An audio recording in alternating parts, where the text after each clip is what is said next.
Right. Hey, you cheeky thud. That was a good start. I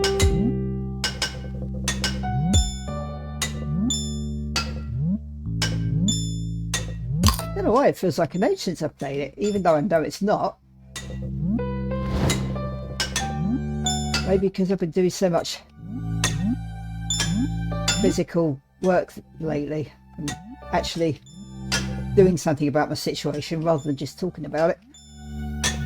Oops. Oh, bugger. That's pretty damn good, not gonna lie.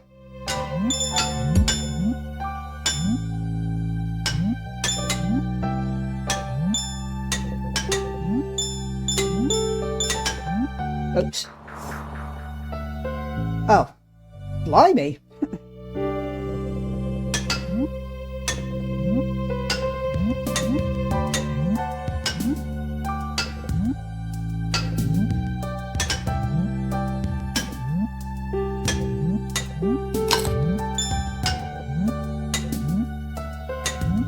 Whoops.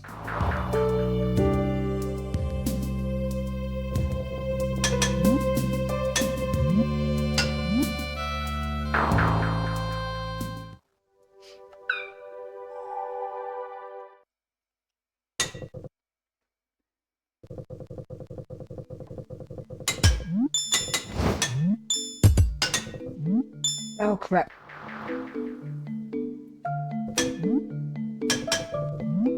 Whoops. Yeah, I think the main thing that feels good is just getting out and being active. Because I fell into a bit of a slump again a week or so ago, so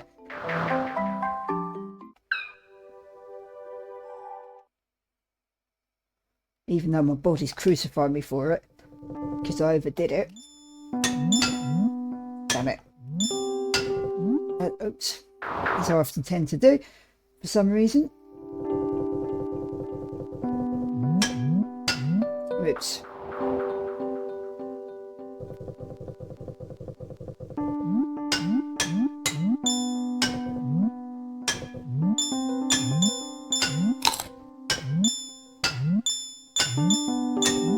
Whoopsie.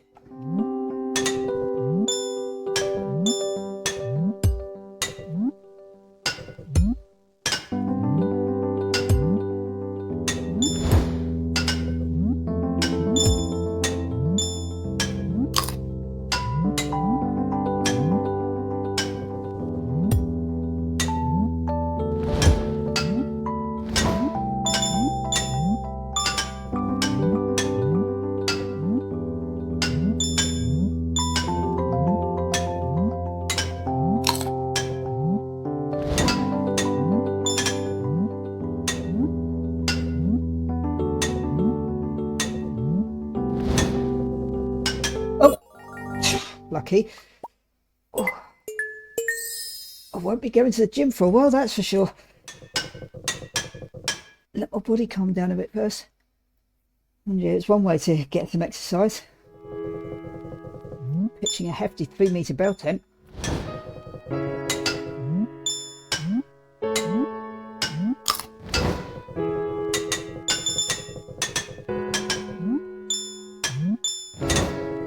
I'll have to do some adjustments when I go back down there though, I think.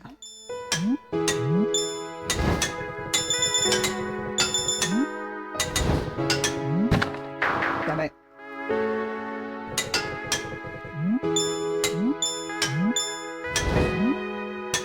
Whee!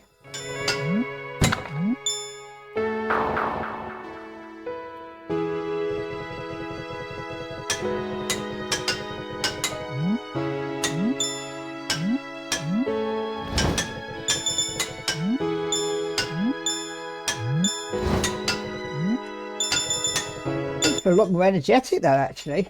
I mean, I didn't sleep much.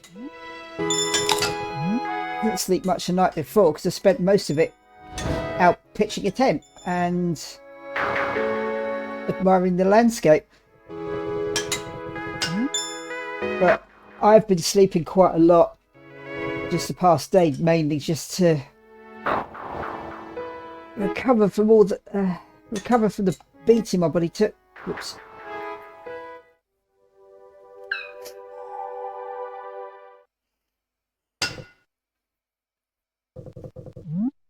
Yeah, I do feel a bit better for it.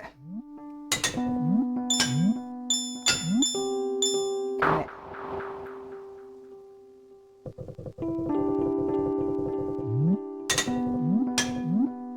Dare I say it, it's working quite a bit better than ADHD meds. I feel a bit more alert, which is interesting.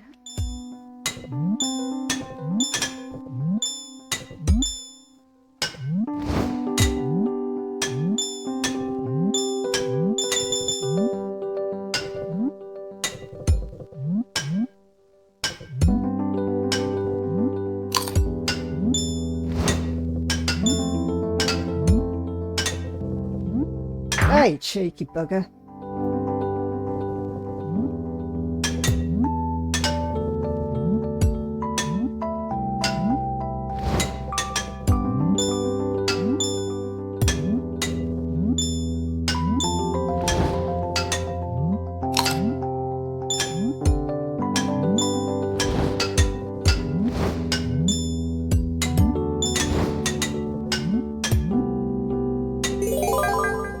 Feel a bit better for getting out there and pitching the tent.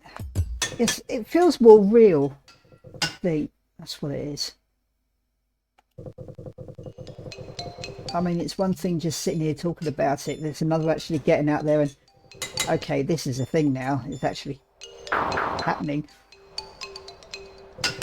I'm going to be living in a tent next month, after next month.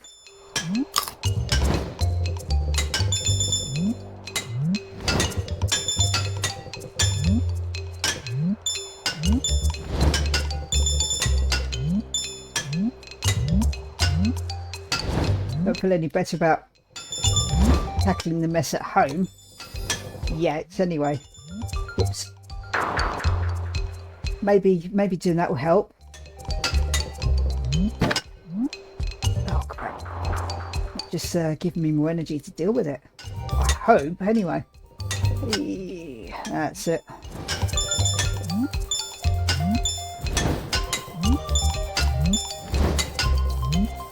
Well, look. I suppose the feeling that there is a light at the end of the tunnel.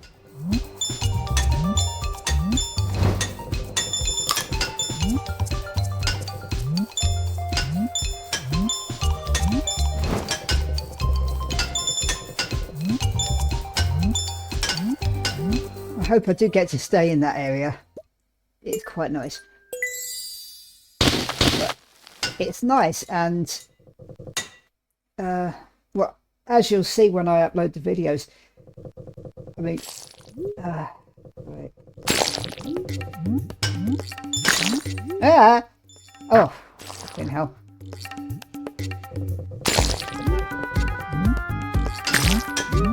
Oh, bugger.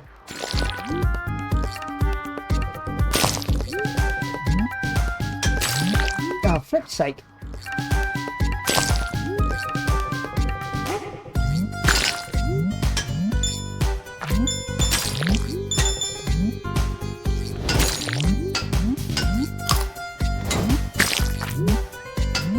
Damn it.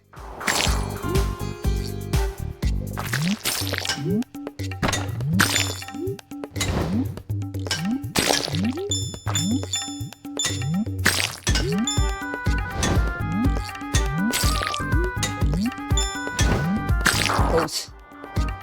That didn't work well. Never mind. I'm a bit out of practice. It has been about like has it been about a week or something? I don't know. Damn it. Feels like it anyway. Damn it.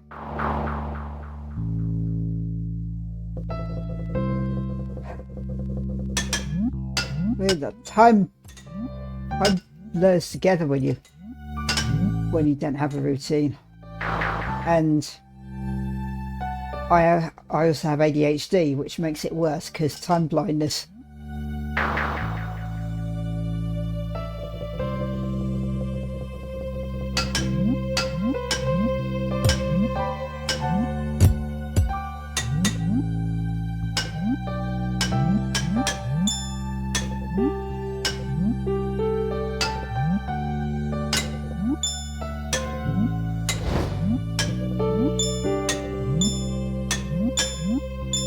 Whoopsie.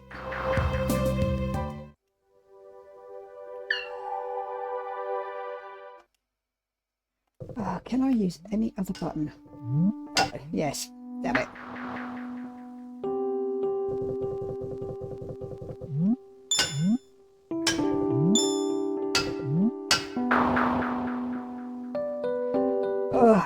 I'm not focusing very well.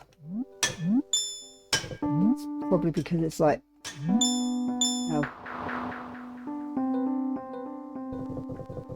like 10 to 7 in the morning. I woke up at 5 after sleeping most of the day yesterday.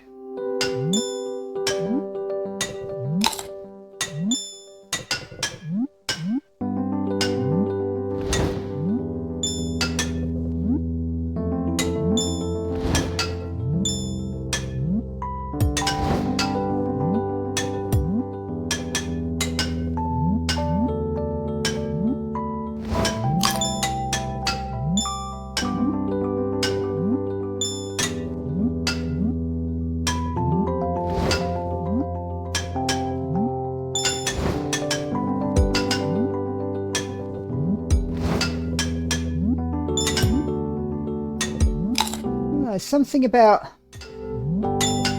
even just in recording and looking around at this nice little landscape that I'm going to be camping in, and just like, this is going to be my new home.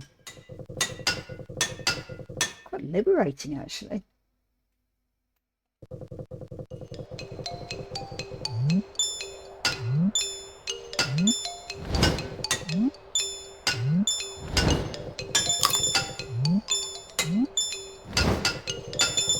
I mean, I'm not under any illusion there's going to be some shitty moments. There always is, with camping especially. Oops. Right, it was absolutely chucking it down yesterday, so I was glad I got out the night before to pitch it. But then that's partly why I want to do this video series, just so you get both sides of it. That I'm not glamorizing this kind of living, it's just how it is.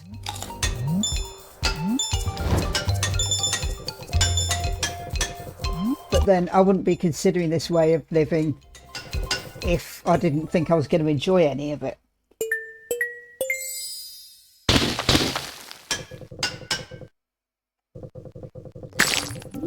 Hey!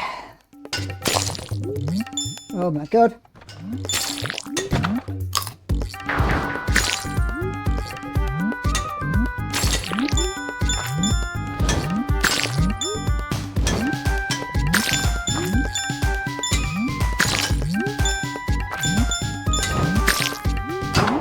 Bastard.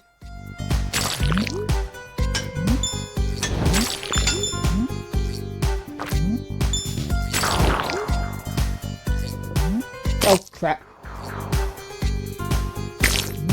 That's it.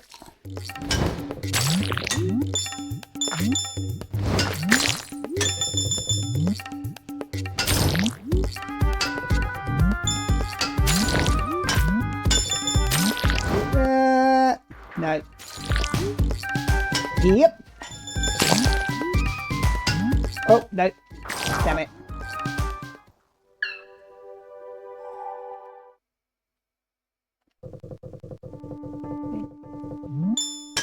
How I handle the other side of it, like having to use a dipper container as a workshop, for instance. Like, I'll be travelling down to town quite a bit, probably. Whoops.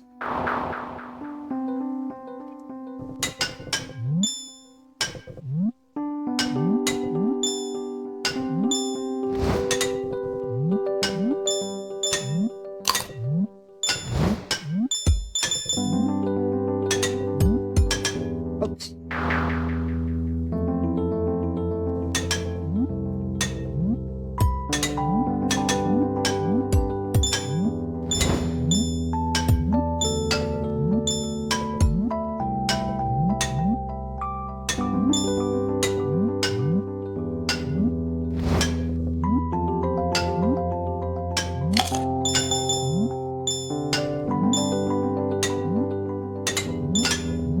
See, I'll be uploading my arcade journal fairly soon as well.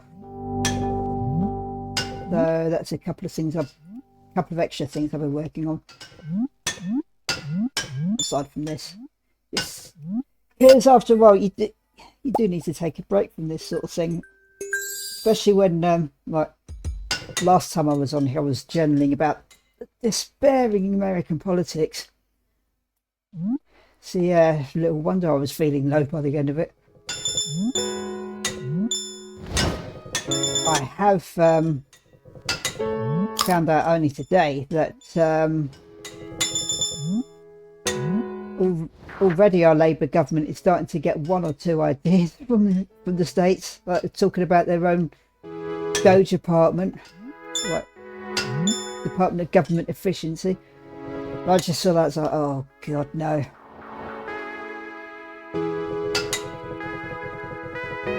So yeah, that is a big reason why I was looking at the states and what was happening there and thinking, please don't come over here, please don't come over here. Shit. Yeah, not great. But yeah, something like taking steps to do my own little thing.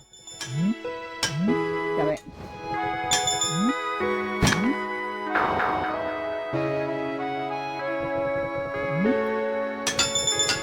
It took the edge off, which was what I needed.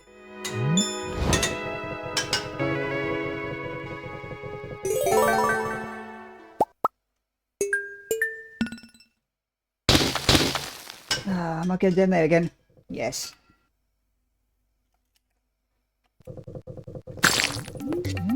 Oopsie. That was a good start.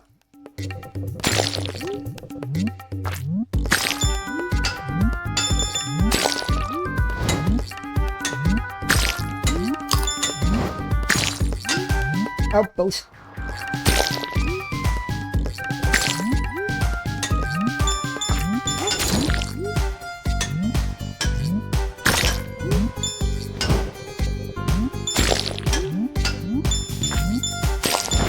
Oh crap. Oh, that was a bad one. Oof. Well, I say, held out.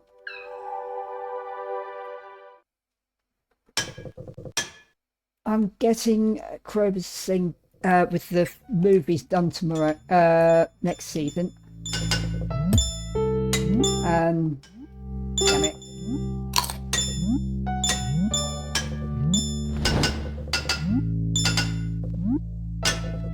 The only other thing is practice challenge.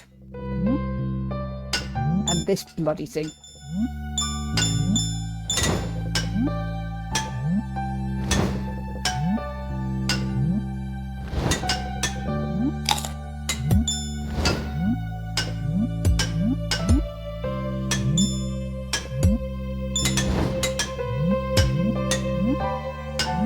Oops.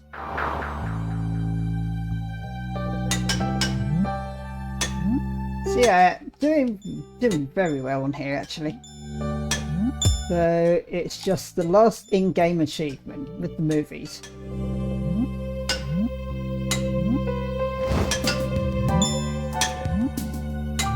Practice challenge, which is the last Steam achievement without going Jojo route. No, thank you. Oh yeah, winning this arcade game is the only other one, which is why I'm playing this so flipping much. Oops. I don't think there's a Steam achievement attached to this.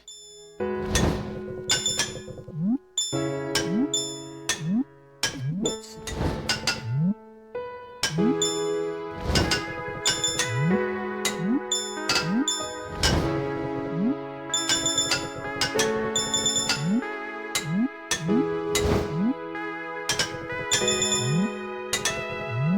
Oops. Damn it. Whee.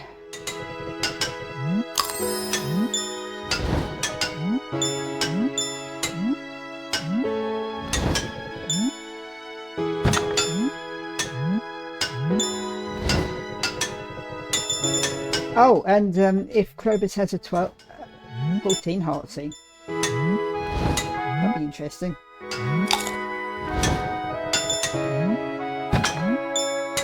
I can find that out in autumn.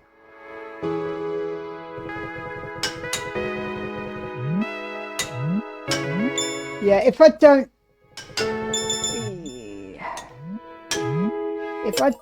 get if I don't achieve anything by winter, then I'll just leave it. So I want to finish this series for winter at the very latest. So, oops. So as you've probably noticed, I've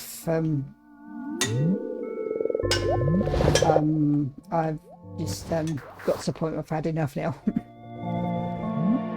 It's just playing for completion's sake at this point. Damn it. Yep. Ah, damn it. Oops. Oh, that's one way of doing it. Yep.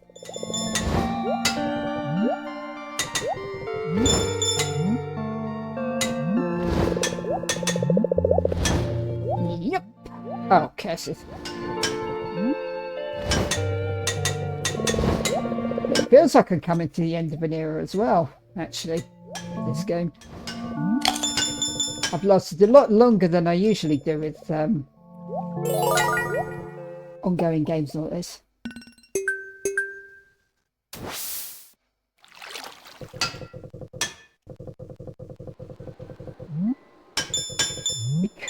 Main reason being because it's being videoed, actually.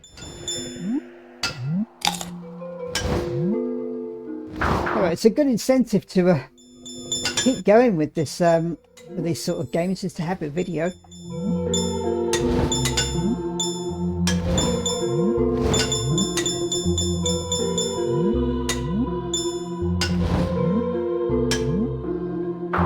It also serves as a good distraction, if I'm honest, because my life is in such a stage of upheaval at the moment.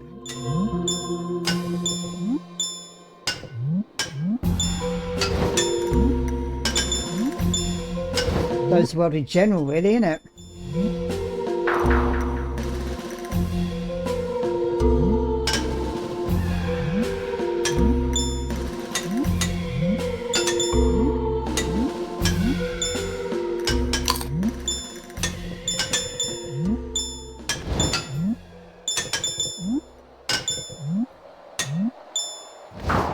So yeah, distraction's a very good thing at the moment.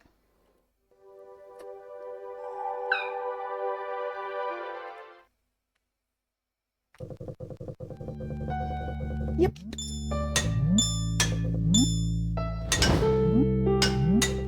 Be interesting to see the converse between him and Shane.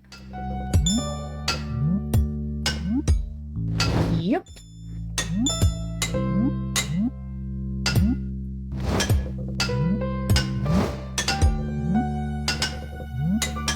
Oh, shit.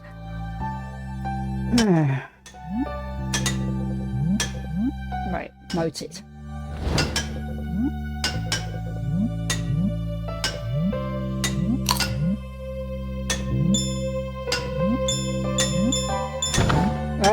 Oof.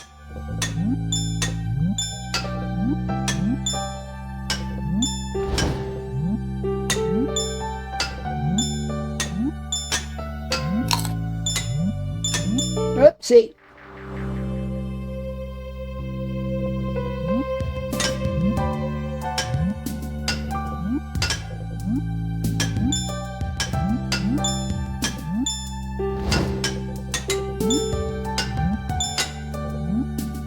Oh yeah, I've got a very different kind of yarn arriving later today, so I better not spend too much time at the tent.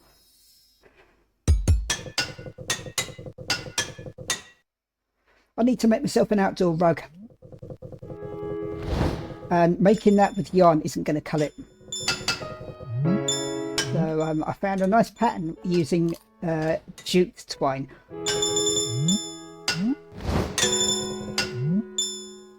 So so that'll be a challenge.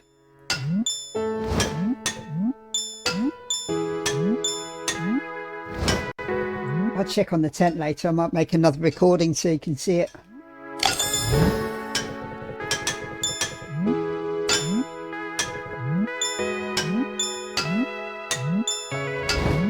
Yep.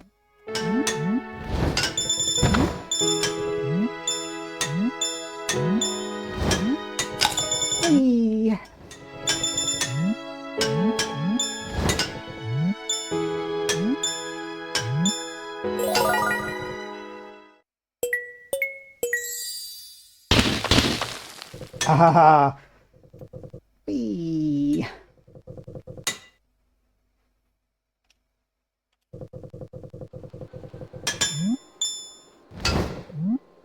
That shortcut's very handy because the amount of lives I've got at the moment. I said at the moment. Wee. Oh, you bugger. Wee.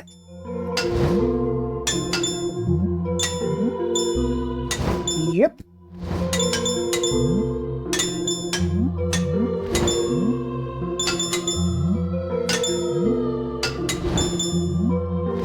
Damn it.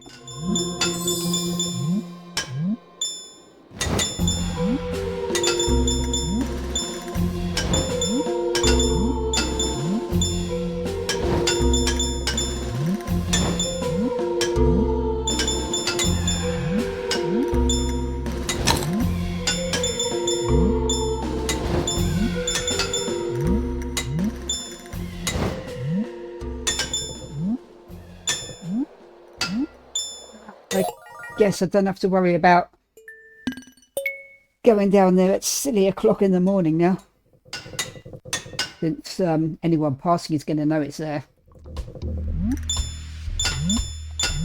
Oops.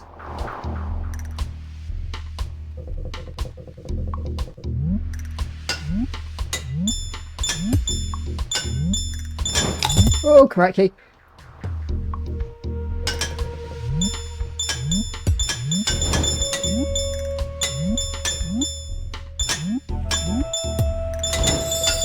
Hey, oh, damn it. That's typical. Damn it. Oh, come on.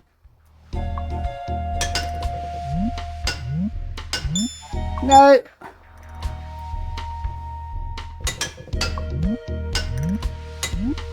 Oh.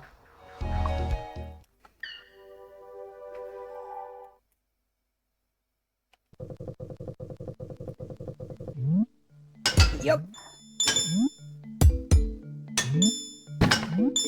I need one of those under desk cycling machine things. Well, not now I won't, because next month I won't have anywhere to put it, but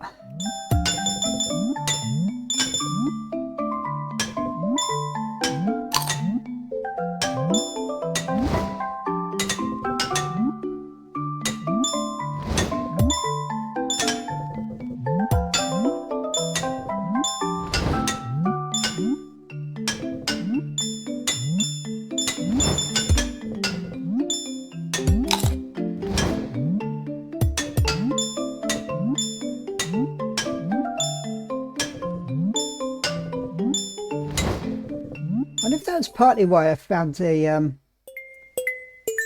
office work so draining. I was just sat there at my desk all day. I did used to have a really fast metabolism.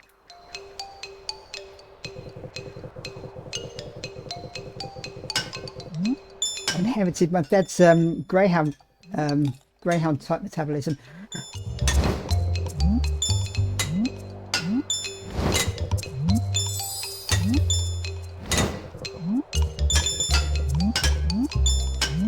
Yeah, he was the one who got worried about me being pretty slim when I was younger, showing me pictures of anorexic people and saying this is going to be me if I'm not careful. Right, hello?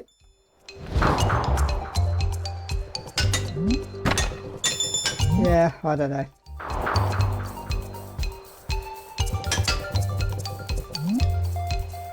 Oh, crikey. That is in such an awkward spot. Thank you. Oi!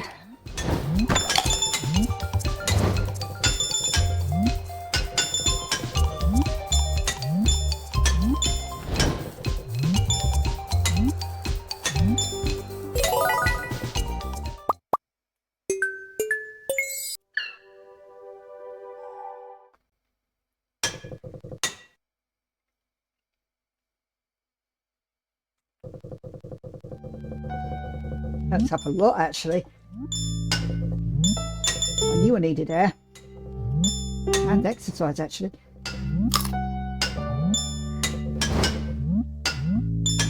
Oh, crap.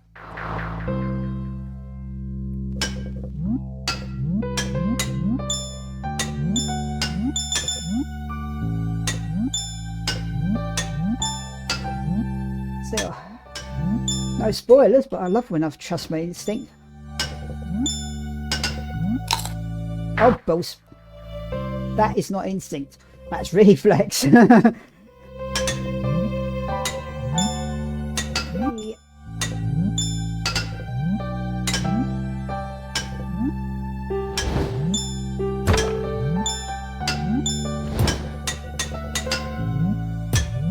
the trouble with abusive relationships, especially when it's your parents, you get trained to go against your instincts. So learning to trust it again is hard work, but it does pay off.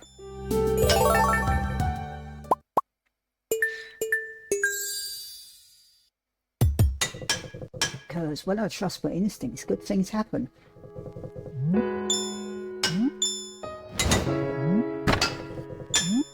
Whoops.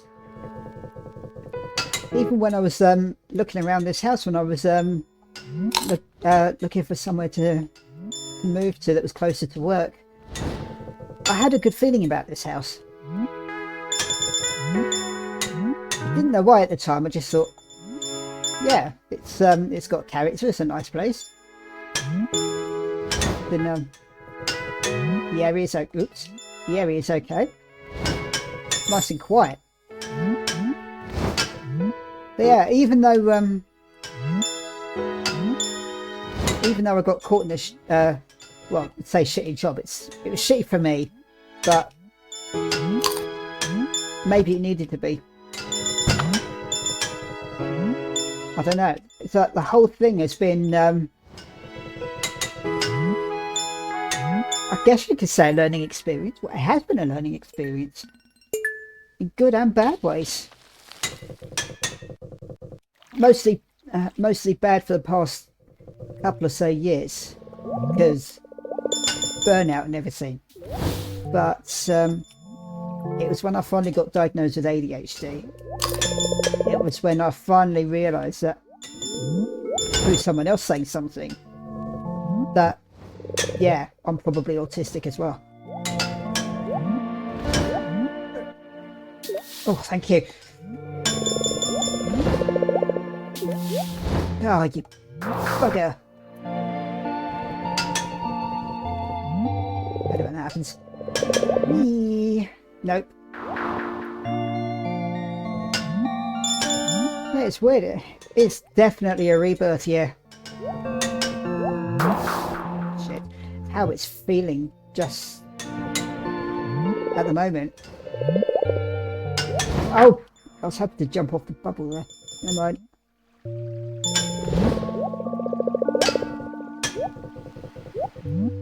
Hey! Yeah, I can put it off.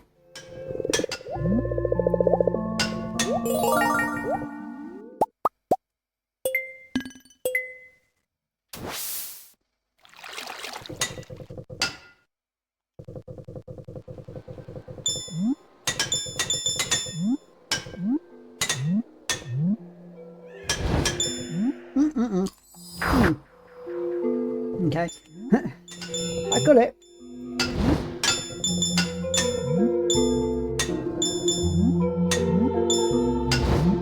Main thing though, I mean, yeah, I've been through, well,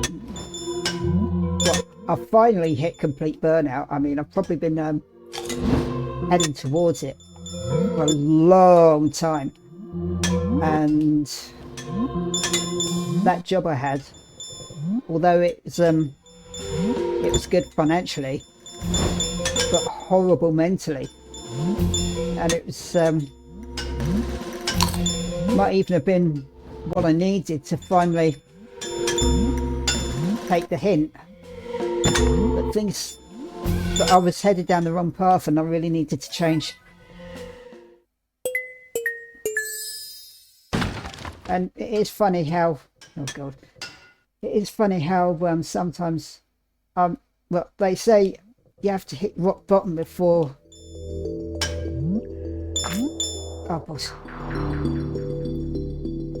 before things change, and I guess it's true.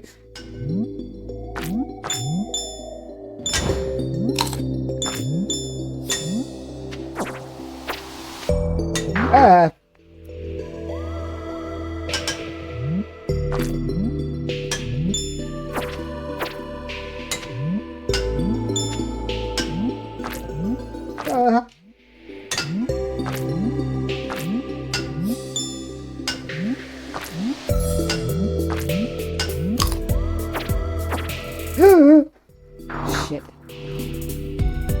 Ah, that is way too far back.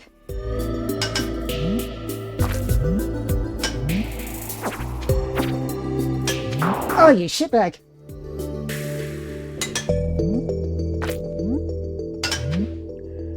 Damn it.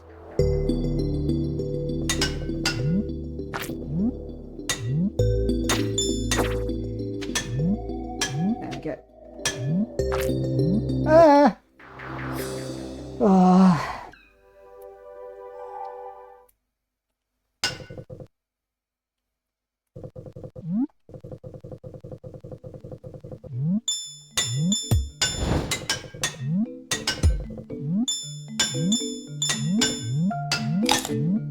Shit. Yeah, even though I've gone through a lot of shit, partly self-inflicted, and made a lot of wrong choices, but this particular period, even just like coming down here was part of it. Was the start of a good of finally getting myself back on the straight and narrow, I guess, even if it's an unconventional way.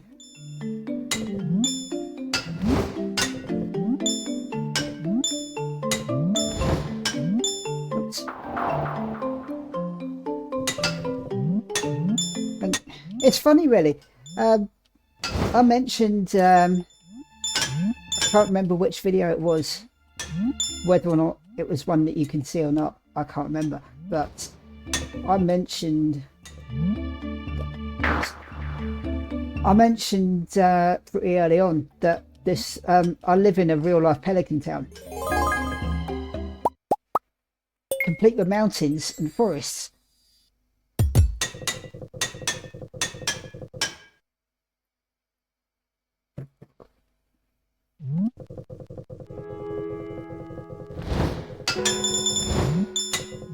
So, small town, and complete with, yes, it is very true, everyone knows each other, or for the most part anyway. And for the people complaining about diversity, which is fair enough, but that's true as well. Like, I know the lack of diversity, but it's the same here. There's not many coloured people that I've noticed. So, so there's that, and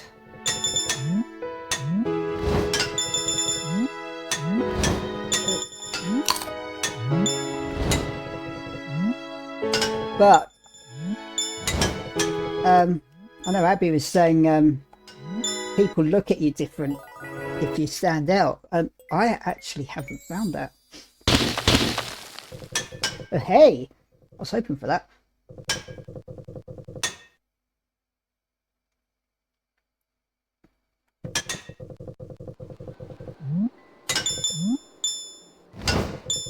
I mean, I noticed on one occasion, I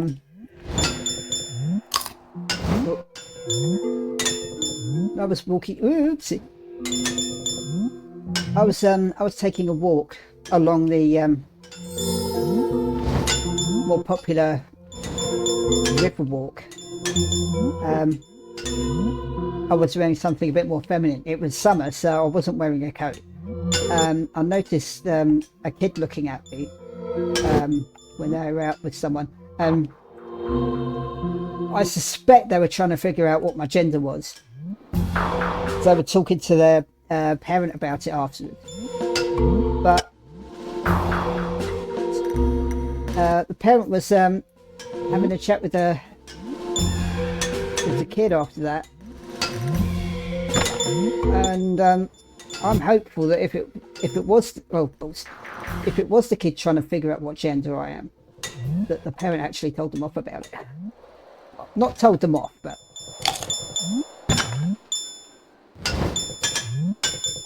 oh crap. Whereas in Leeds, it became a fairly regular occurrence for people to greet me with something like, "Are you a boy or are you a man or a woman?"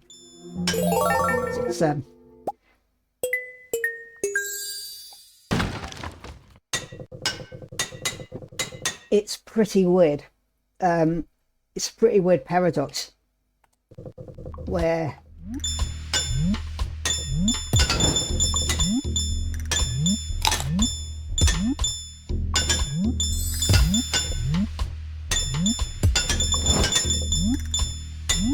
oh shit. On the one hand, cities are more diverse. So concentrate a bit.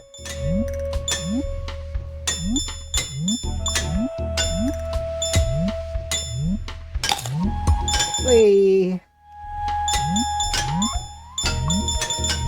Shit. Ugh.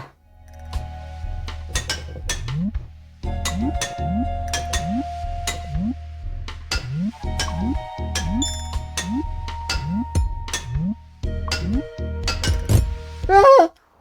You bastard. Shit.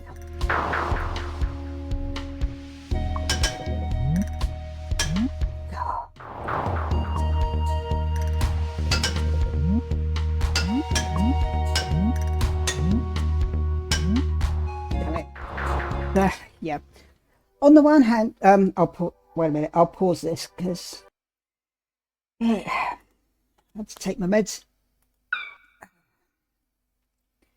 But yeah, it's a funny paradox where the city is more diverse, but with it comes more instances of hate crimes. And generally not being as tolerant as they claim to be.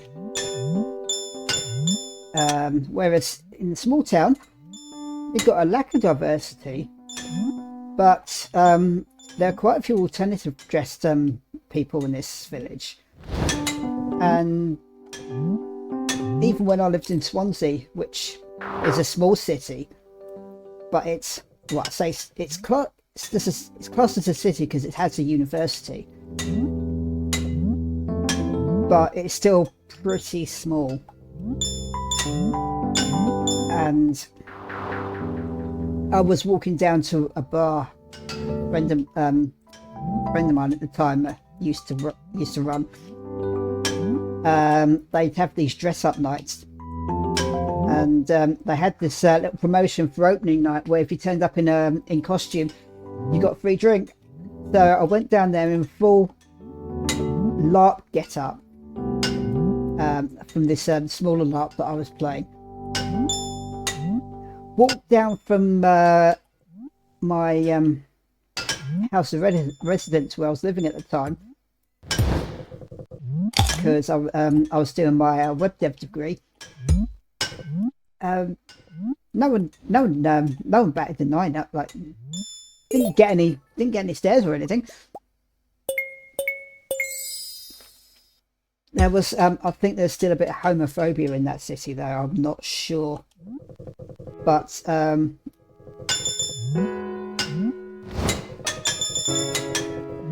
But yeah, I mean, if I tried that in Leeds, well, I wouldn't dare try that in Leeds.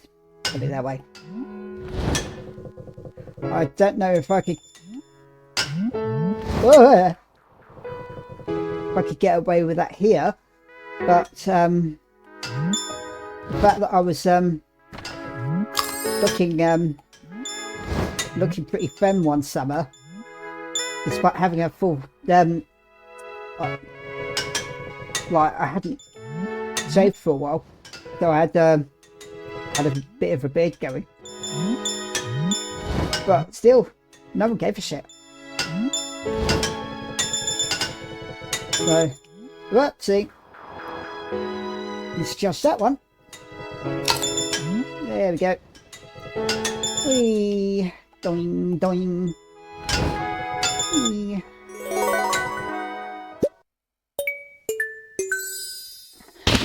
Yeah, and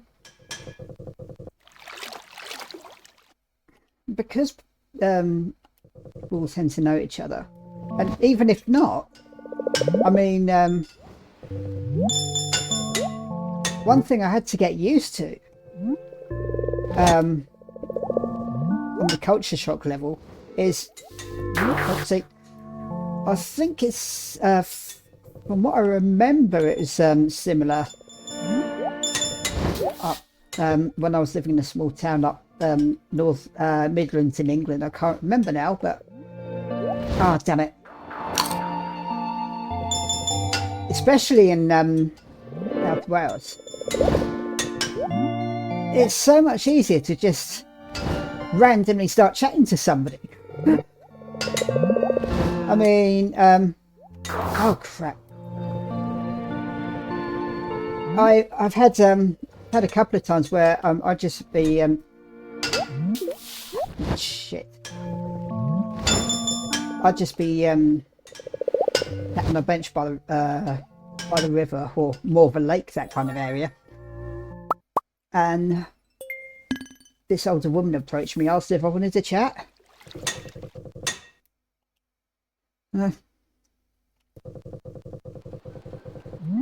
It's been pretty nice here overall. Definitely feel more at home here. Whoopsie. Ah.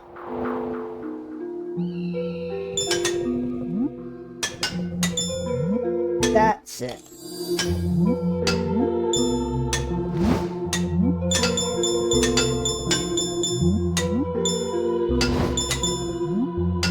Ah.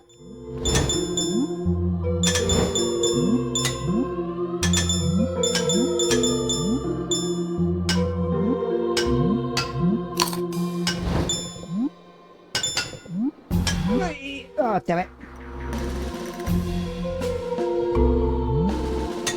Yep, that's it.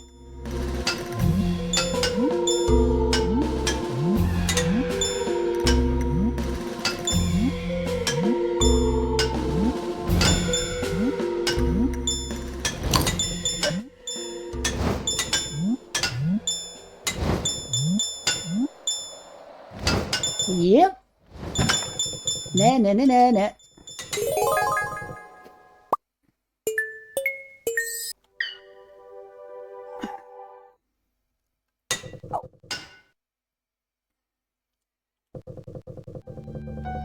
Right, one more round of this, and I'll stick the dinner on. And yes, for me it is dinner. Ah, my sleep's been so weird lately. Ah, oof.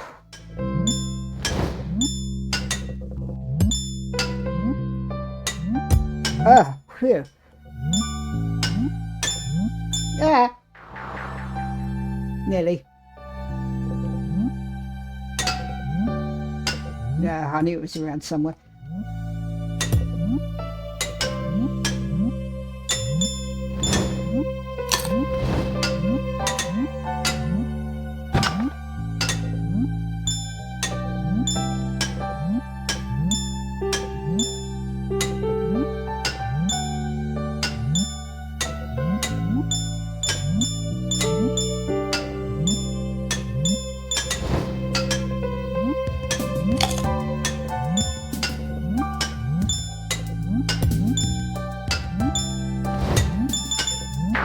you shitbag.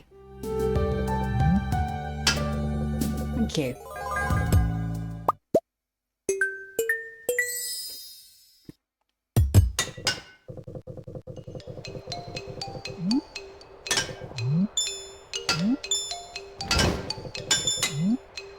Apples.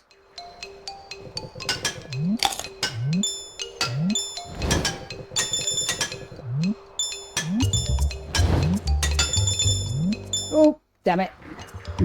That's one way of doing it. Yep.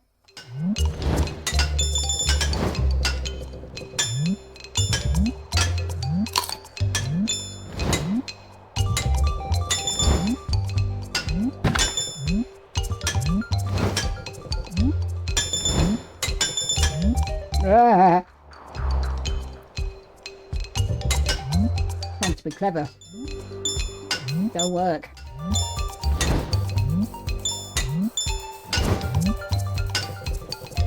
Yep.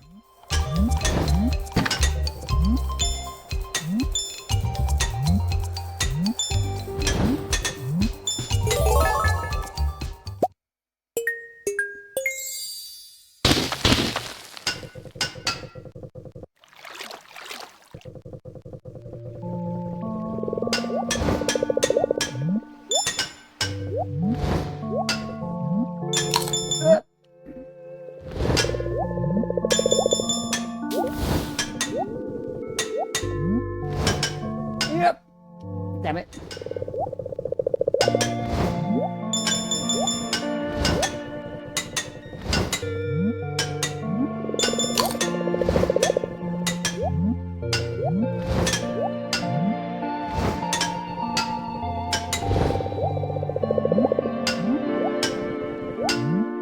Yep. Ow. Ah. Yep. Gotcha.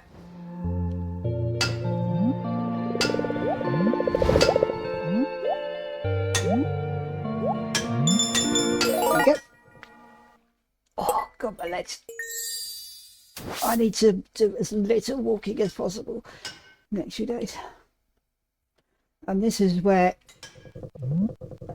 it's not so great living in a house. Because house as opposed to flat means 2 or more stories. There's all this climbing stairs, which I really don't want to do with my legs at the moment.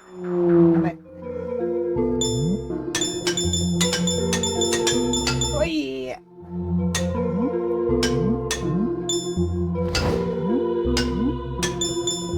I mean, I love it. I know I like my walking, but I've been that was semi-deliberate. Oh, I like my walking, but it's been getting a bit ridiculous lately.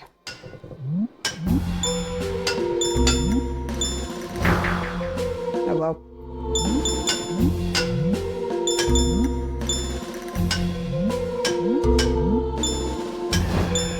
Yep. Yep. There we go. Ah. Oh my God. I thought that was coming. Out of the way. Thank you.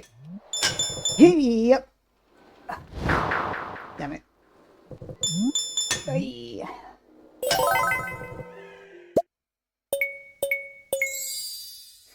Okay, where am I going? Oh, of course it is. Okay.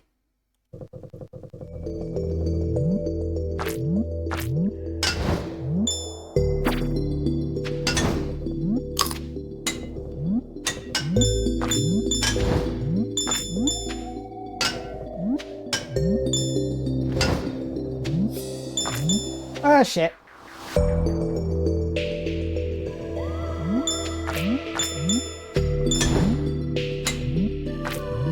No.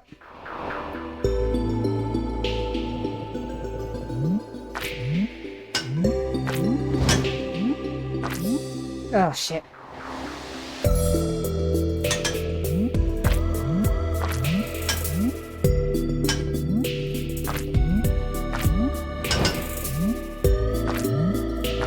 Oh, I did. Excellent.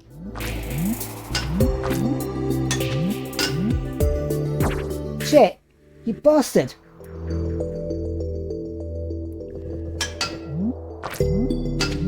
Ah! Damn it.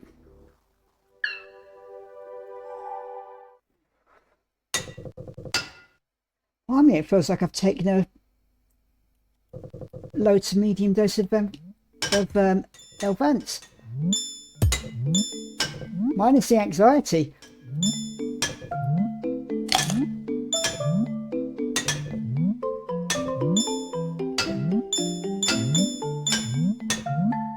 Oops.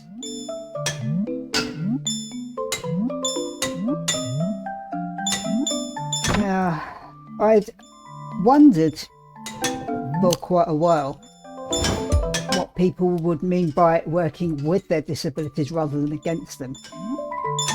And I'm just starting to find that out now. Like, for a long time I was like, well,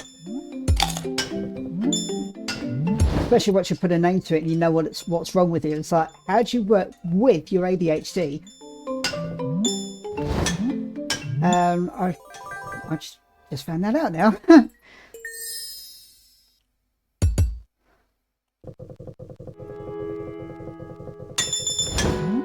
The H is there for a reason. I think that is probably why regular 9-to-5 office job doesn't suit me. It's because I need to be more active than that. And that's probably partly why I was feeling so bad on it. I was having to sit at my desk for like 8 hours a day, as well as not having a proper work-life balance.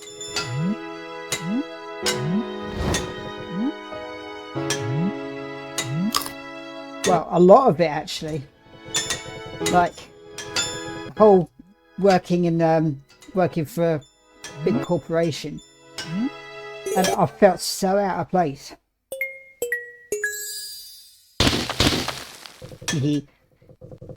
It was a lot of different things, I think.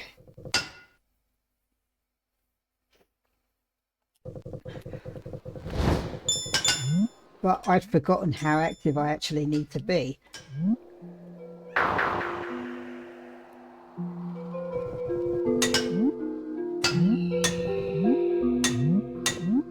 That's it. Yeah.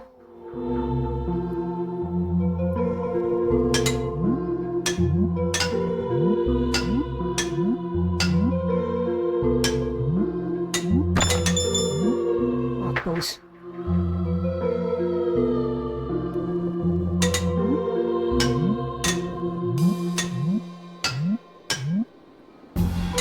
That's it.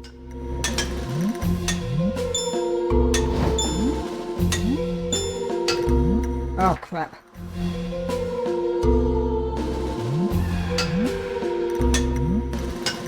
That's it.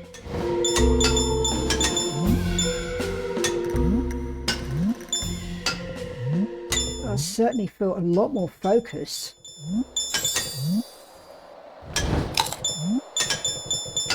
I just need to learn not to overdo the exercise.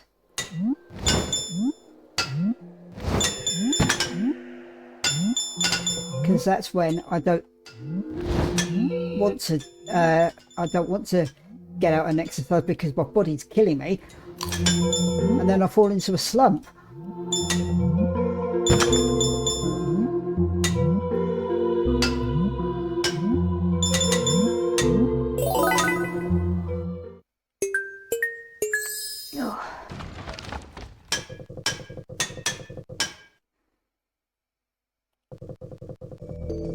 Yep.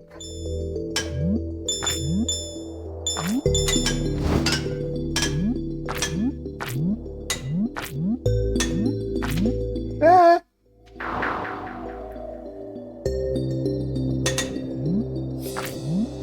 Oh shit.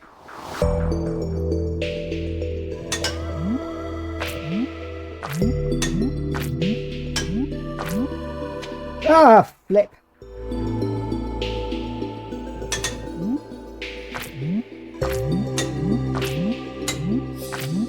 That's it.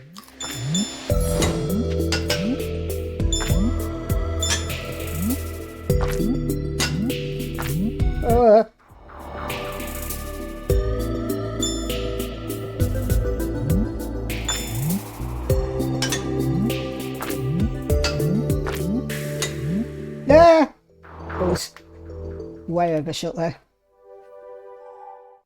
Oh man, I'm not used to this.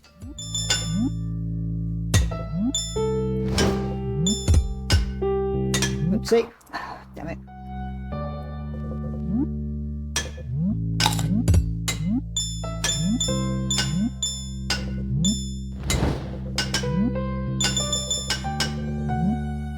Oh, balls.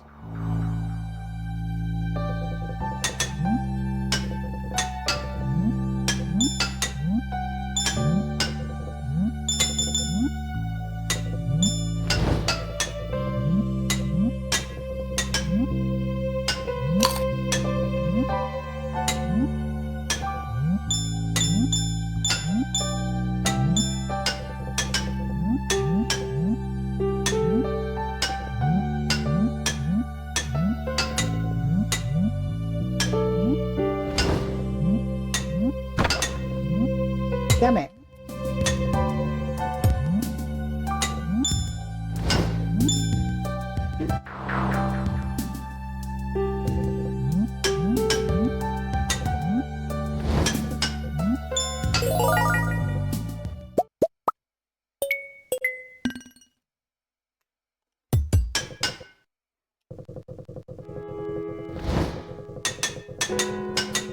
E. Yep. Damn it.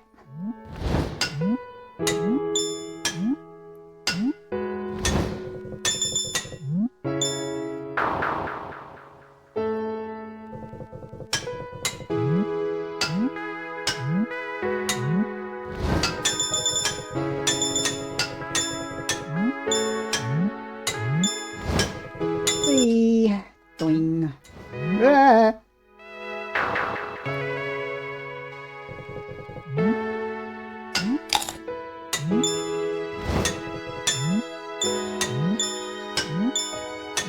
The downside to being more active is needing to eat more.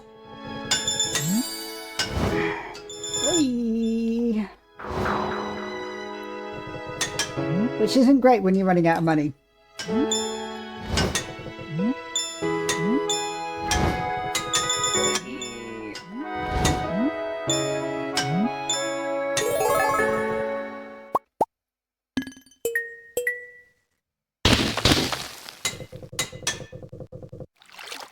Honestly, that was partly why I got into a habit of sleeping so much.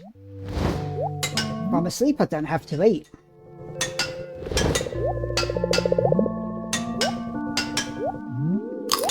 Which isn't a great position to be in.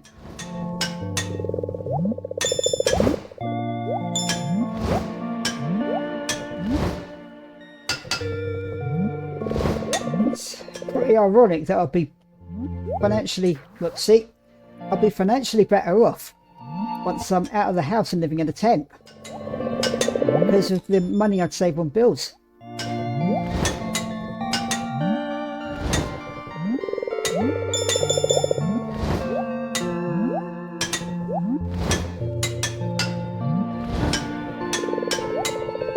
So yeah, I am actually at the point where I'm looking forward to being homeless, which is a weird thing to say. I mean, I'm under no illusion that it will be difficult in some ways, especially during the winter, but also the fact that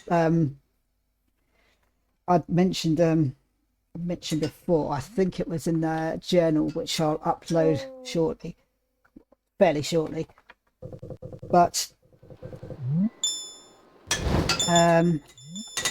yeah, the laws are such that they like to make things as difficult as possible for you if you don't have a fixed address, and that is going to be the hardest thing about being homeless.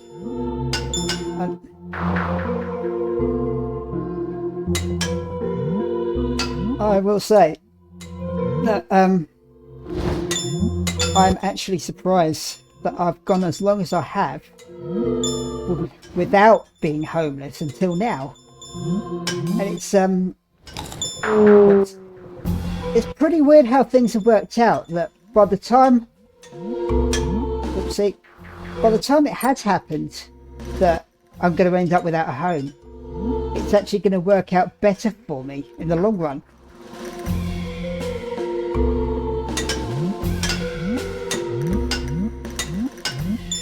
Because the whole point of me living in a tent by the riverside is because it's going to be nice and peace and quiet. Oops, I have quite a lot of camping gear already, so I am actually in a good position to say F it and live in a tent.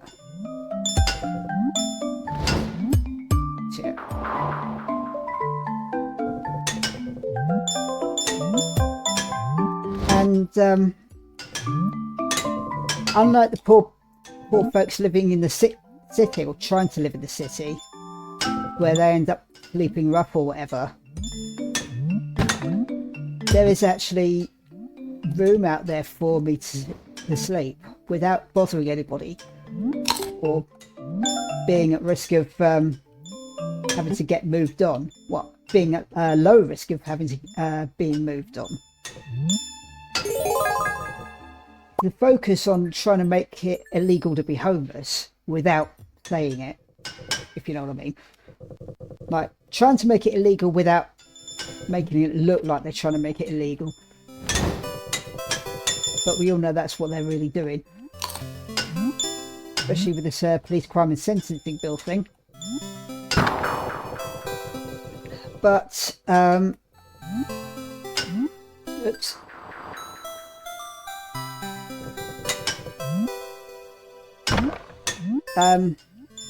Need to be more focused on the cities when it comes to, like, they're unsightly, I suppose. I don't know if that's their reasoning for it. I don't know, but that seems to be where the focus lies. I have noticed that the countryside seems to be tad neglected in that, like, oops, it's like there's less funding available, or I don't know if it's the funding so much, but yeah, that's it.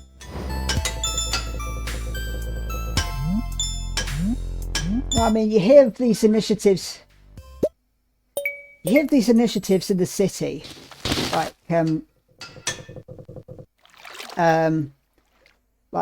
crying out for people to, like, instead of trying to make the homeless illegal, do something better about it. But it all seems to be focused on the cities rather than, like when I mentioned before, you see quite a lot of homeless in the city, but although I'm pretty sure I wouldn't be the only one, you just don't seem to, I don't know if notice is the right word, but you certainly don't hear of it.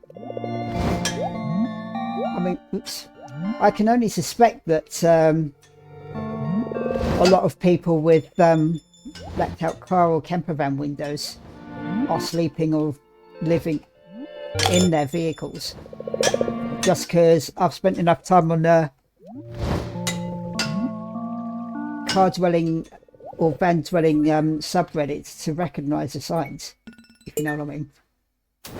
I mean, it's likely I'm pretty off base about my assumptions, but on the other hand, I know it happened.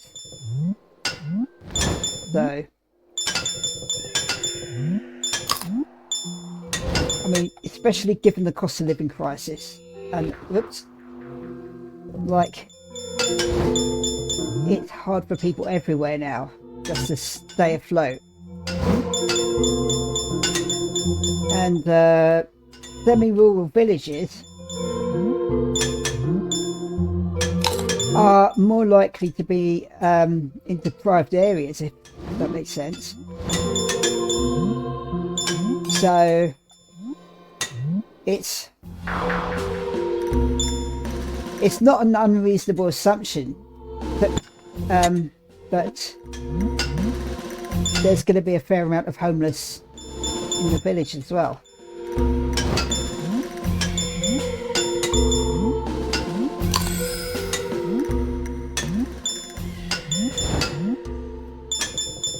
I'm probably starting to ramble at this point, but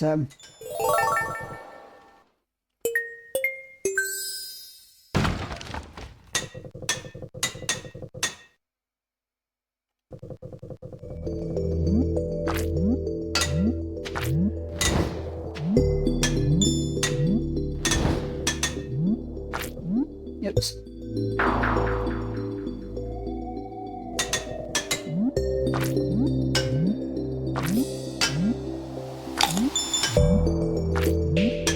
Oopsie. Lucky.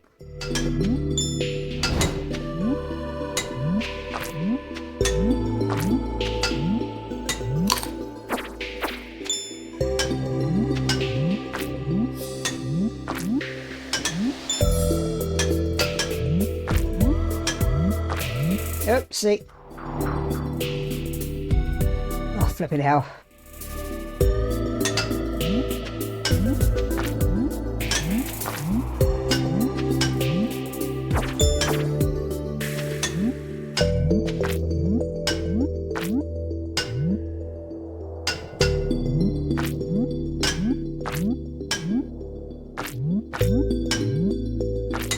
Ah, crap.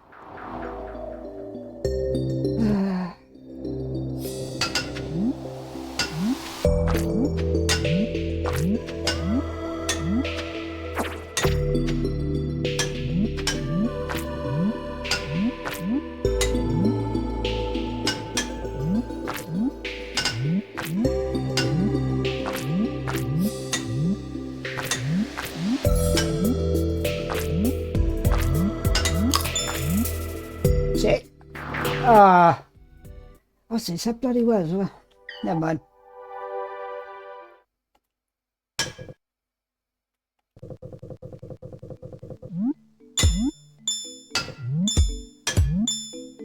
Oh, killed.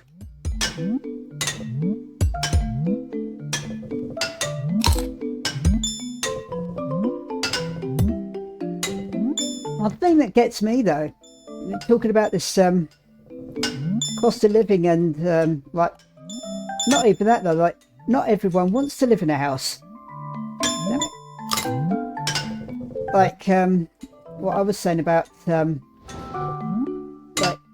if I lived in a house again, like if the council actually found me somewhere to live, I'd need a carer or housekeeper or something like that to help me manage the damn thing, because it's been made clear to me just the way I've been struggling to live the past few years that I just can't cope with living in a house.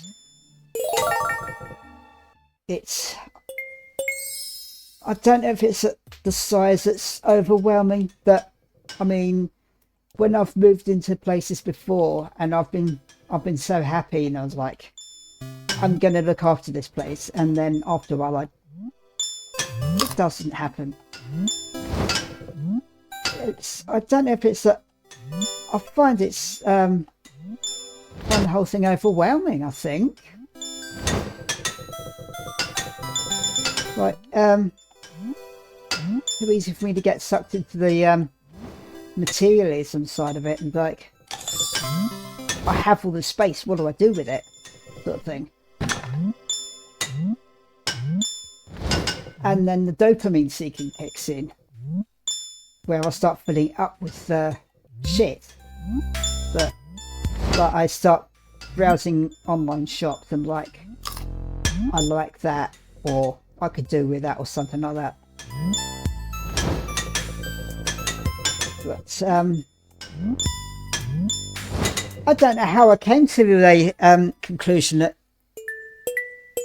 maybe the best thing, well, I don't know if it's part of the soul searching or one of the connected pathways that's made itself apparent from when I did mushrooms.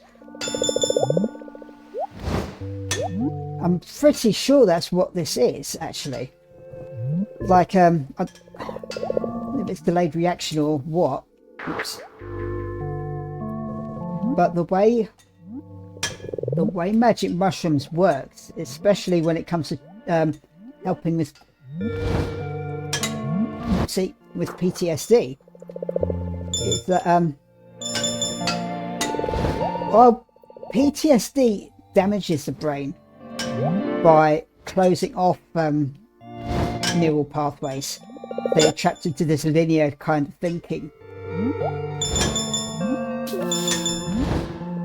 Magic mushrooms reverses that damage in that it opens up neural pathways. It forces your brain to connect like it literally rewires your brain. Like, well, both sides of it do. Like PTSD rewires your brain in a bad way. Psilocybin and probably other psychedelics rewires your brain in a good way. It's like repairing the damage that PTSD does. But they say you have to, like, there's the after work that you need to do. Like after you've dosed and after you've had your trip and everything, you still need to do the work. But my experience now, it's like it's more of a long-term thing than I mean, it's certainly not a magic bullet, that's what I'm saying. But it's like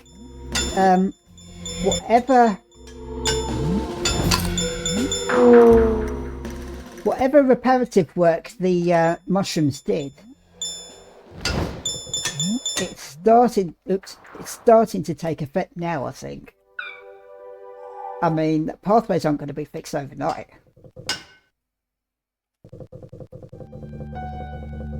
But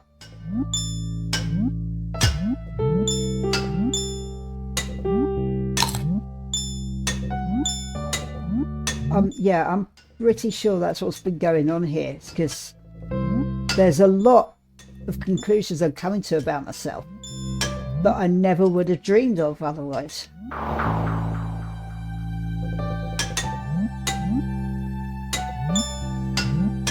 I mean, there's been suspicions about some things, like why any time I've been living in an urban environment, which is most of my life to be fair, that there was little improvement, if any, in my mental health.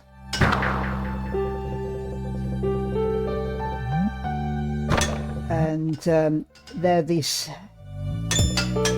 cycles I'll be trapped in, like no matter how good my intentions are for this time when I move in, I'm going to do better, but it never happens. I never thought I'd hear myself say that, looking around me at the house that I'm in and just re-evaluating what is actually necessary in my life, and thinking maybe the answer for me personally is not to have the space to play with at all.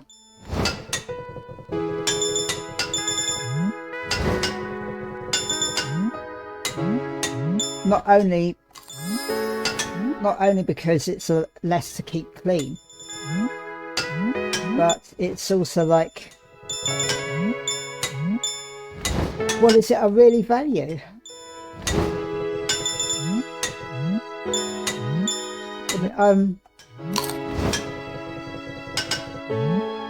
One of the things with ADHD is how we cycle through lots of different hobbies.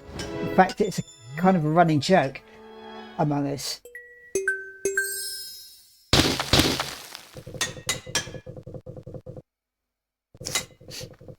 So it's I mean, I'm not saying, or maybe it is. I mean, I'd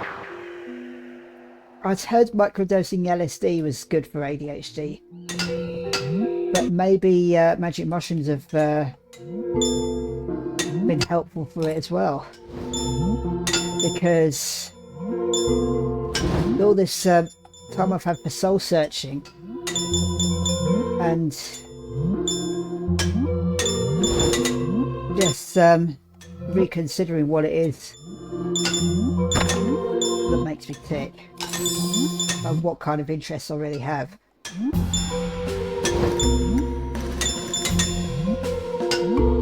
And now thinking that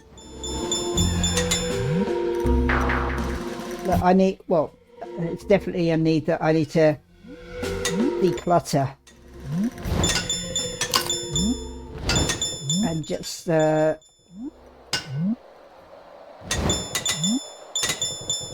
is still a bit of a temptation there still when it comes to online shopping, and I mean, I've got a lot of stuff on my Amazon wish list, mainly for camping and stuff these days. Oops.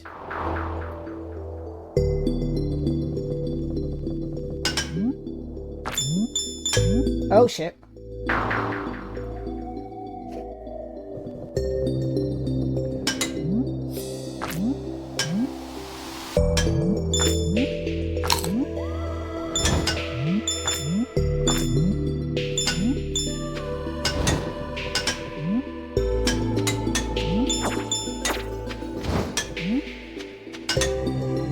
Oh, damn.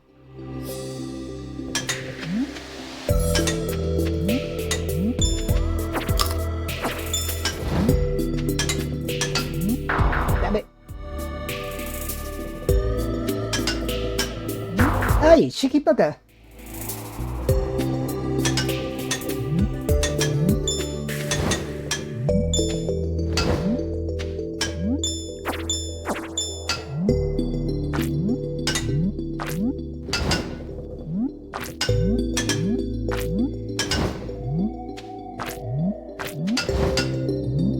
Ah, damn it.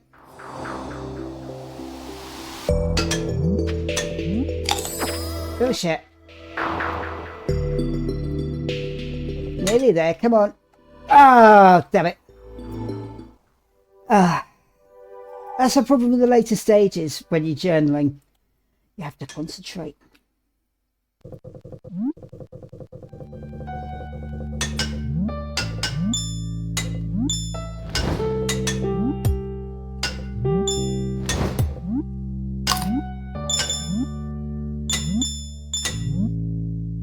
Oh, there's...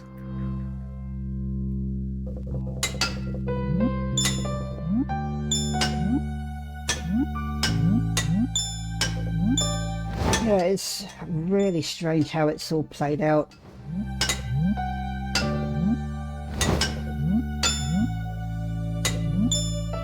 I might have another look through my trip diary at some point,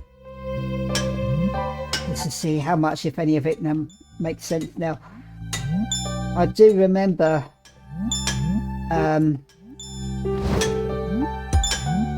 one trip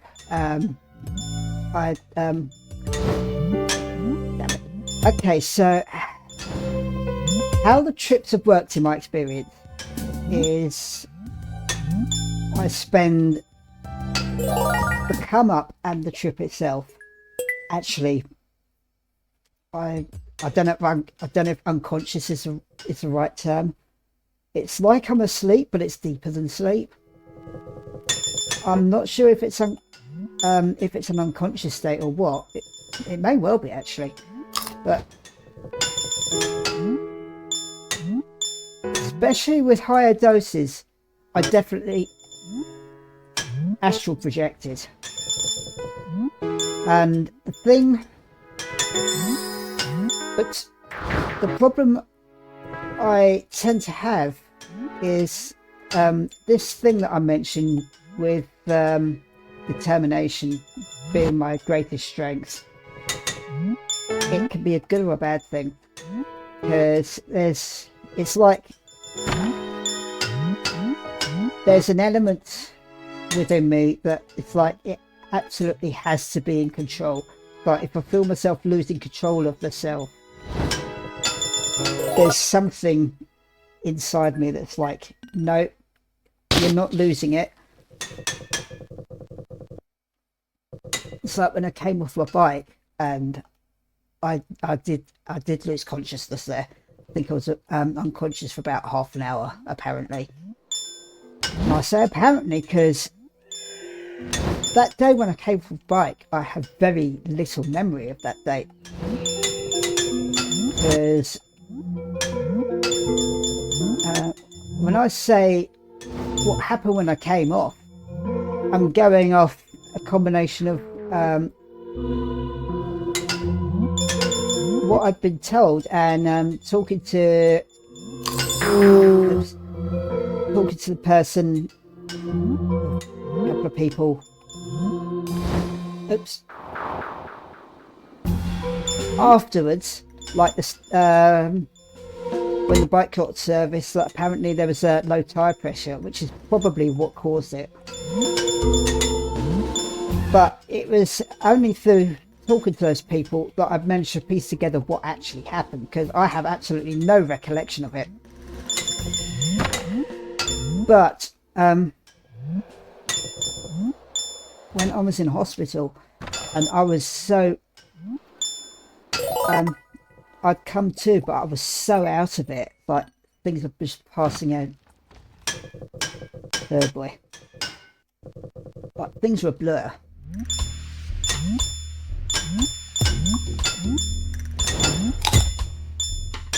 Oops.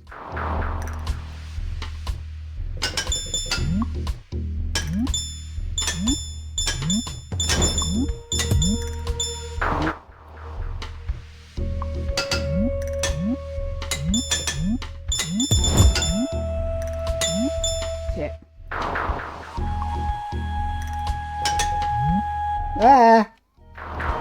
There's a few details from that day I remember, but I do remember when I was in hospital and I was still very much dazed. Like there was the whole I wasn't in control is what I'm getting at. Like it was like that part within me is like just clung on to things enough to prompt me to tell the doctors that I'm trans. So damn it. Like just pointing out that my anatomy is a bit different, and there was also I have a cat at home and I won't be there to look after him. So there was that kind of thing as well. It's like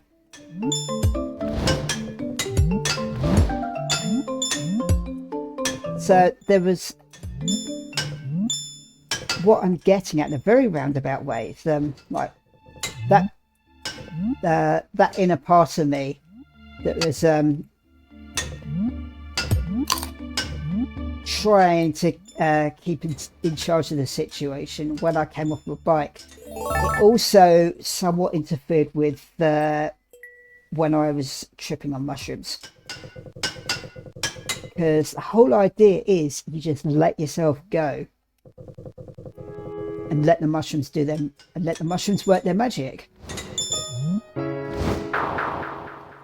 But when I was starting out, especially with the lower doses, that part within me there still trying to cling on to like trying to stop me going off, if you know what I mean.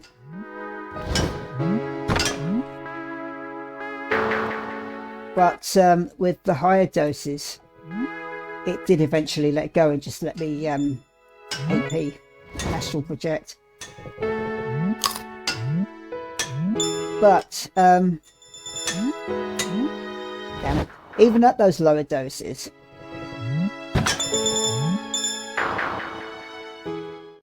on one occasion, while I was out, I visualized this goth looking girl, I say girl, woman, this goth looking woman. She had black hair, black eyeliner, like heavy eyeliner,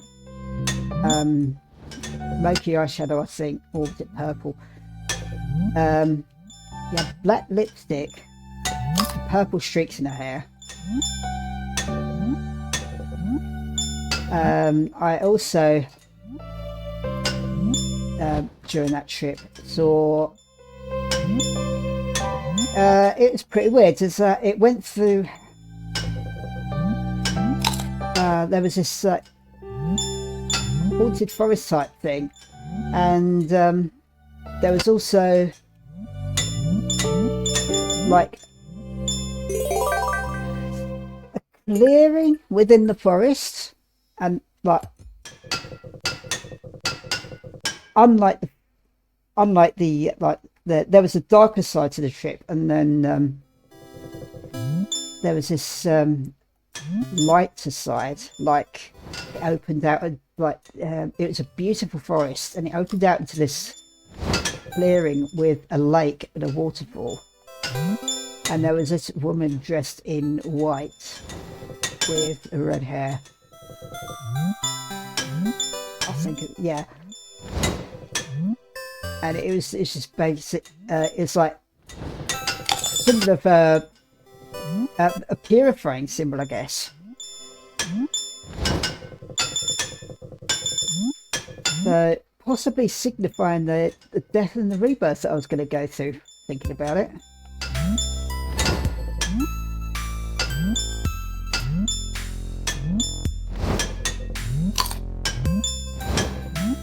But as you can probably imagine, when using mushrooms to help with PTSD,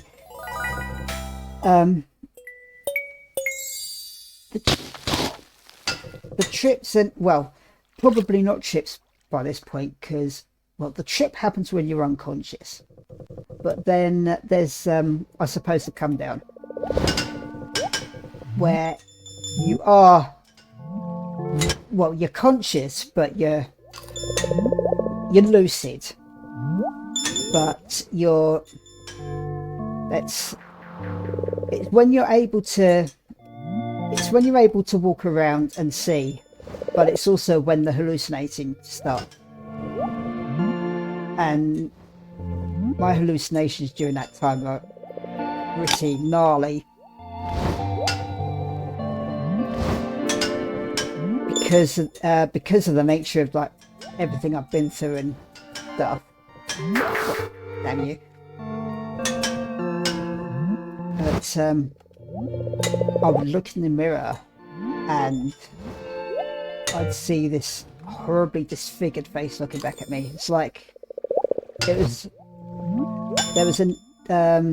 another occasion where I'd look at my hands and they looked like a zombie's hands, like decomposing and disfigured.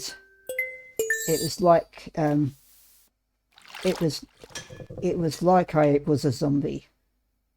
And there were a couple of occasions where I felt, well, one in particular where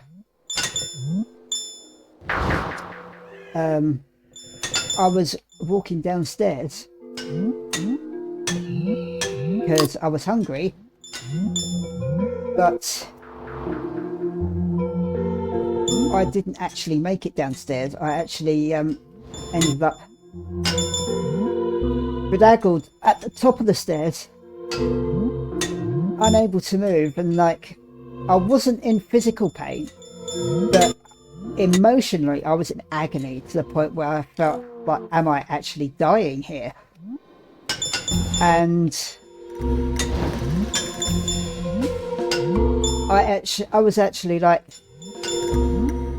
because I've mentioned before where I felt suicidal, and I was laying there like, am I dying? And I was actually like I'm not ready to die.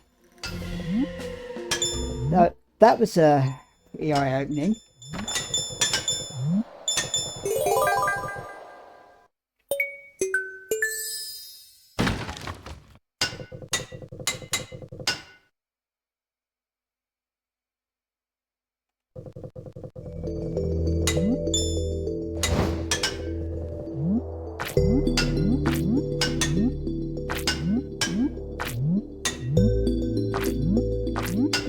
Yeah.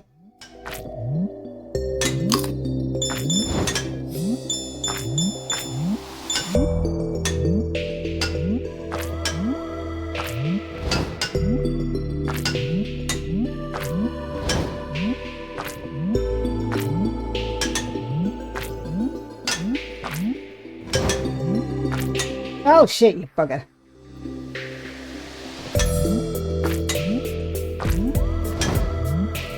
Thank you. Yep.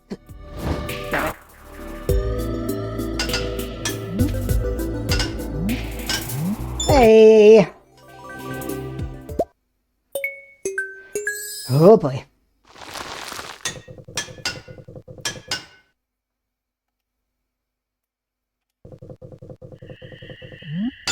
Yeah.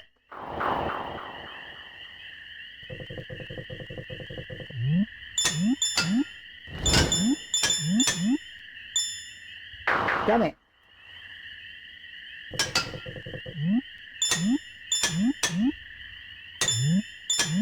Shit. My god.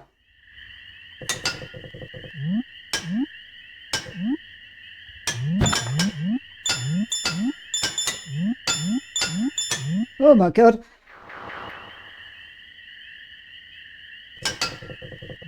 Yeah. Oh, okay. That is bloody hard.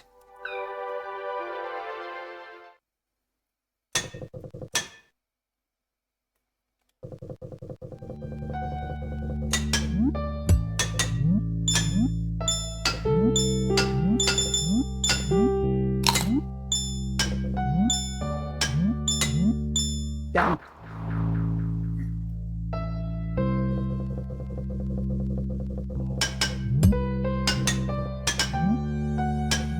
It's funny coming to all these realizations now.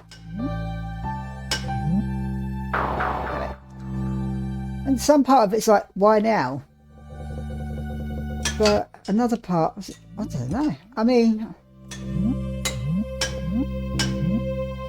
it's funny thinking back on how I was feeling. Oh shit.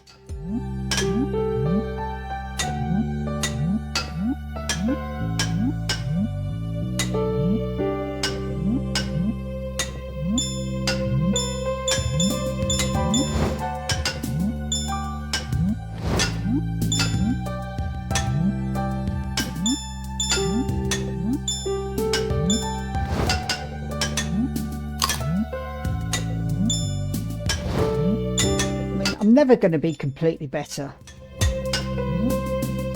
It's the way of the beast. I mean, there's been far too much damage that was caused during my formative years for me to make a full recovery.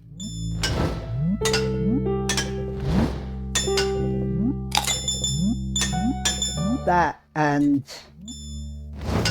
the neurodivergence is always going to be a part of me.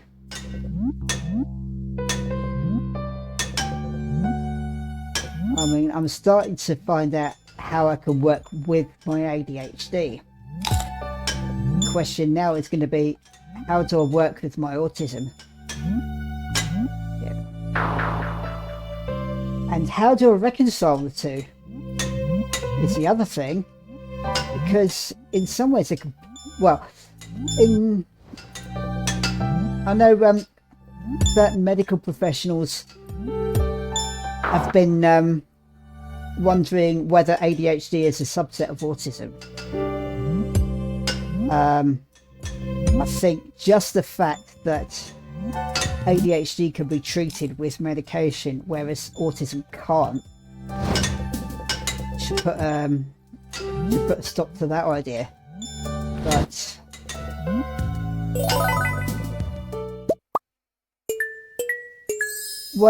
while there are similarities between the two, in the main they are completely different beasts.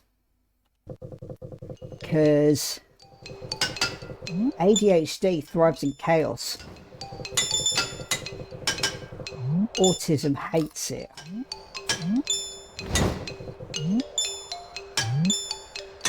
ADHD is arguably makes you more creative. Autism, you're more likely to be more logical.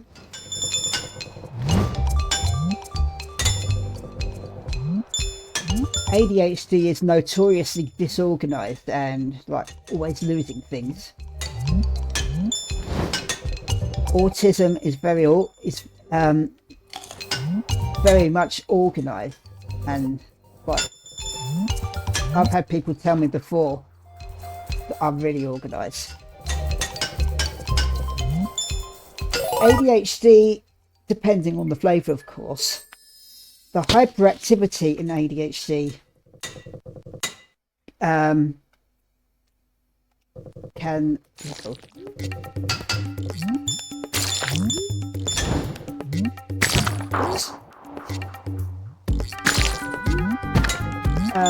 can make you more social, more outgoing.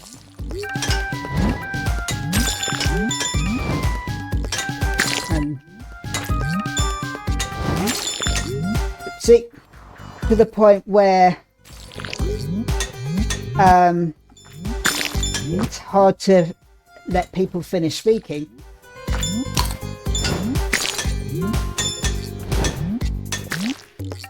Autism, on the other hand, makes socializing with people very, very hard.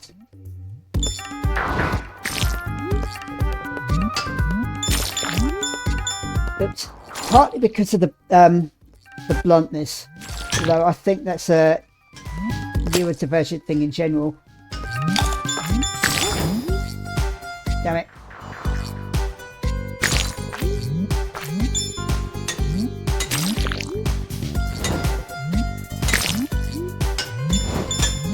Ah, damn it. Hey, there we go. Flipping hell.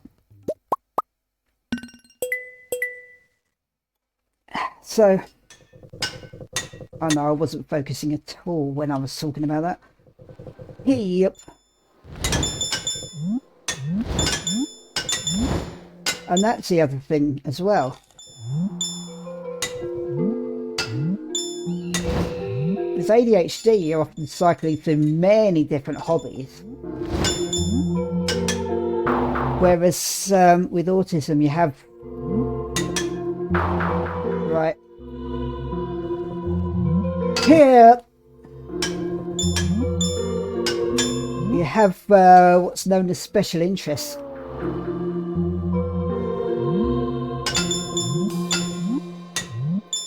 And no,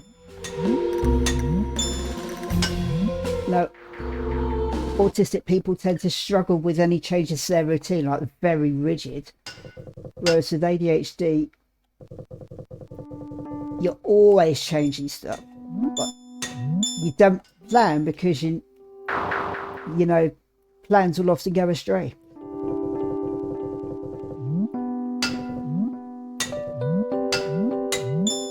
Oh damn it. I've often like half joked to people that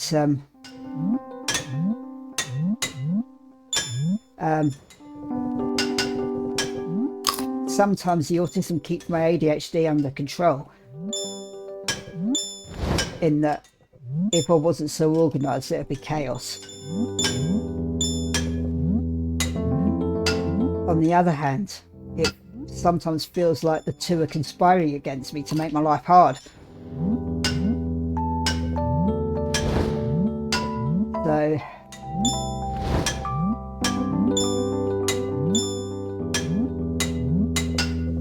case of well, I'm starting to figure out now how to work with my ADHD. The challenge now is to figure out how to work with my autism. Although thinking about it, that might be what I was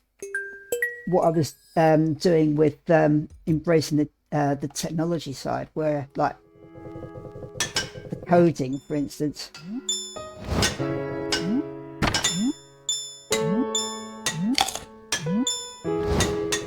That can't be it though. I don't know. I mean, maybe my only mistake with coding was trying to make a profession out of it. Like thinking that was how I could make my money. And that, I suspect, was the real mistake in thinking in terms of how to function within capitalism, as in not even so much being productive, because I've known for a while that's bullshit. Like, people are worth more than their productivity, despite capitalists trying to convince you otherwise. But in order to function in this society, you need to be able to make enough money to live on. And that is the crux of the issue. And that is where I was failing. In trying to figure out ways to make my interests something I could profit from, for want of a better term. Yep. Damn.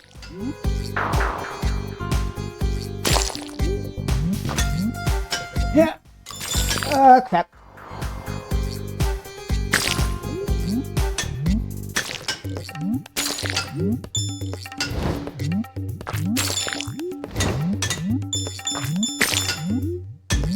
Oops.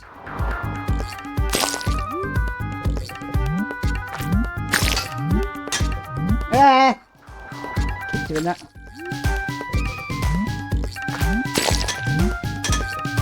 Oh, balls.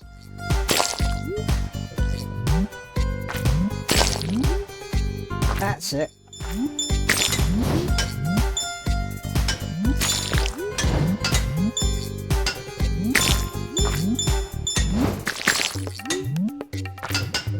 There we are. Oh my god. Yep.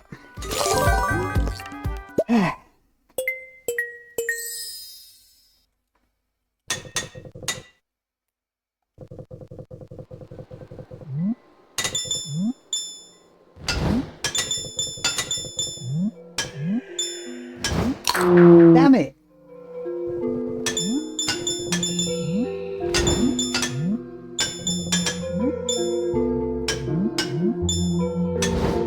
Oh no, there's the whole thing of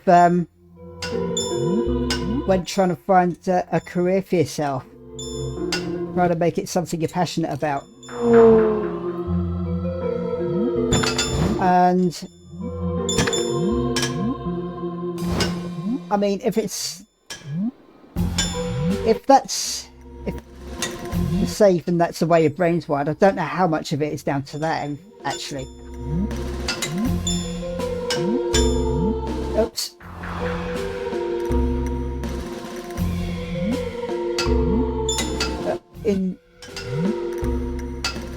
Oh my god.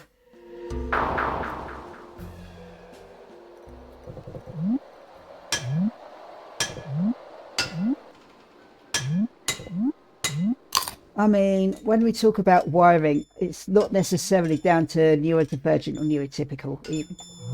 And that's an important thing that I probably should have mentioned before, but it didn't occur to me before. But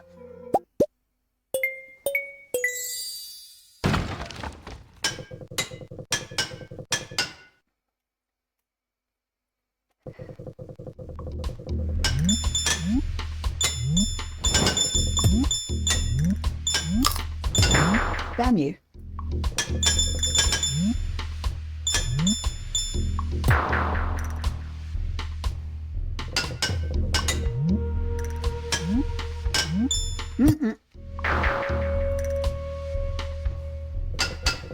Yep. Oops. Too far.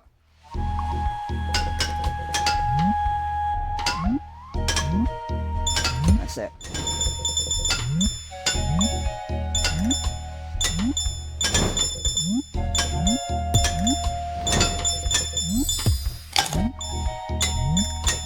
Oops. Oof.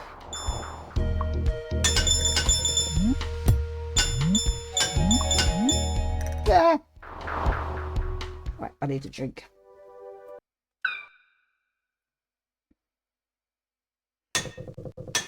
Right, my wine's arriving in a minute. Well, say in a minute.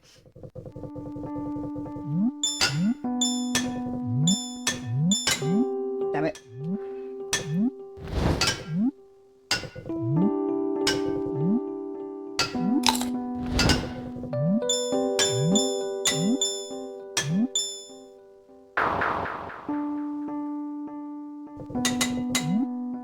So I think part of the realization is that there was the obvious thing that occurred to me is that not everyone is wired in the sense of, like, you know, just general brain wiring. Not everyone is wired to be able to function in the society that we've made for ourselves. Damn it. Like, I know there are plenty of people who thrive in this kind of environment, like, oops, like the people working in corporations, the people who are so focused on the good of the company and all that kind of thing, and the high-rise city living and the high-flying city living and all that other stuff. I mean, if that's your thing, then great. Welcome home, as they say. But problem is, there's not much room for the rest of us who are like, look, where that kind of environment is actually draining, and it's actually detrimental to their well-being. Like, they don't, so we don't thrive in it at all. In fact, it's like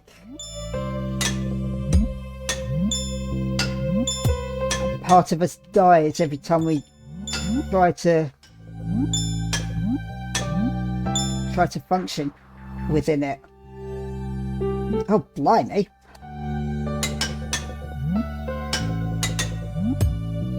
That's the problem that I've had for ages. And the other problem is, because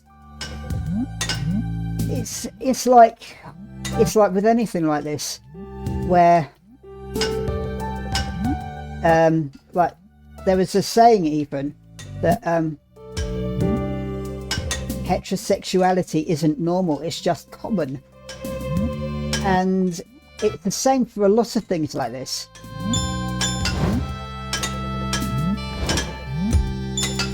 That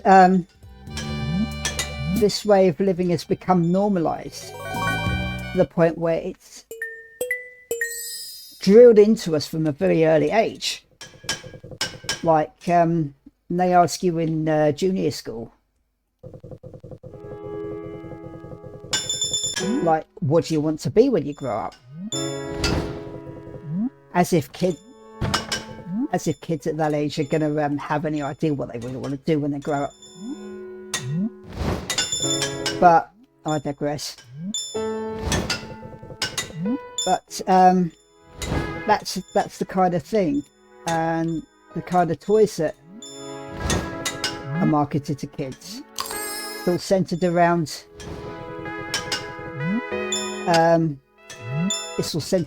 the kind of work they're expected to do. Like, the whole saving capitalism thing. And there's not much room for exploring other possibilities. And I mean, I actually found myself envying the people who grew up in farms. Like, I know it's probably a grass is greener type of thing, but you'd have like like Zack Fair, even in the Final Fantasy universe, where he grew up in the countryside, but he's more of a city person. So it does work the other way.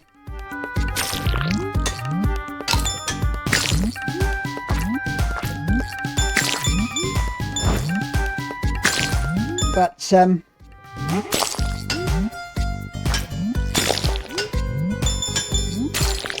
suppose it all depends on what your version of normal is, like, i.e. what you grew up with. Like, if you grew up in the country, then yeah, you'd have different kinds of expectations, like carrying on the farm work, for instance. Whereas if you grew up mainly in the city, like I was, the expectations are going to be more around, well, the expectations people have for you, rather, are more in line with how modern society tends to function in like capitalism type of thing. I don't know. I don't know if country folk have, but they probably do have their own version of functioning within capitalism. But in my experience as someone who grew up in the city, and certainly the schools that we were in, it's like the whole thing with homework, for instance, and wearing school uniform. It's all centered around it. It's all centered around preparing you for the workplace, where screw you. Right. So they even tell you this in, well, for me anyway, they even told us this as early as the junior school or senior school, I can't remember, but they were telling us that the whole idea of us wearing a uniform and getting up early and stuff like that is to prepare us for the workforce, where we'd be expected to wear our suit and ties or whatever and go up to the office and yada yada. And that's what you're being trained for. It's like social conditioning, really. That you're conditioned to, like, you're conditioned into thinking that this is the way that we live, and if you're homeless, you're outside the system, and well, that's the same thing. That much is true anyway, but well, in this system anyway. I know I'm rambling again, but like, if you're homeless, then your options are to sleep rough, like on the streets, or stay in a shelter, which have their own problems, or you're in temporary accommodation, and that is it. That's the thing. And the attitude to anyone on like homeless or on benefits or whatever is get a job, as if it's so easy. I hated that attitude from I think as soon as I was old enough to even get work. I hated that attitude. It's like, it ain't easy to get a job, even back when it wasn't so hard.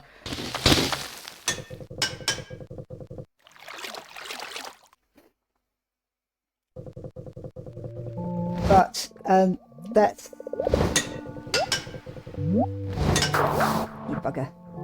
But that's the thing, is that you're expected to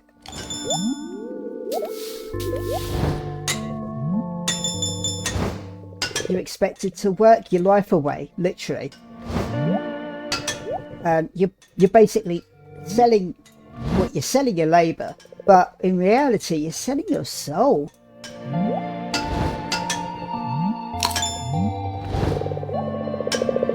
That's certainly how I felt when I was working. Like, your life's no longer your own. You're juggling it between your obligations as an adult, like any relationships or family that you might have, and your workplace. And also, something that people always seem to forget is that this society was, I don't know if it was formed at the time, or it's certainly it was certainly popularized at a time when, oh shit,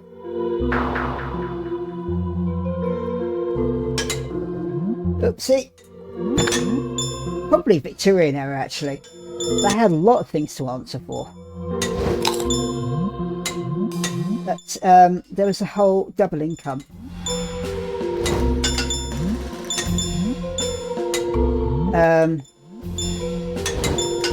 The whole man is the breadwinner, woman is the homemaker.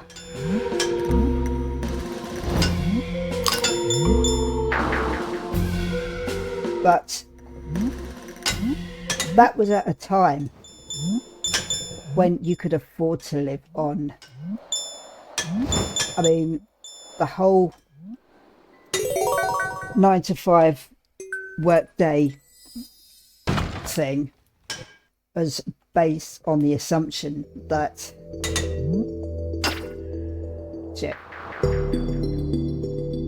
it's based on the assumption that one person would be working while there was another person who had nothing to do all day, but well, that was their job, was to run the household.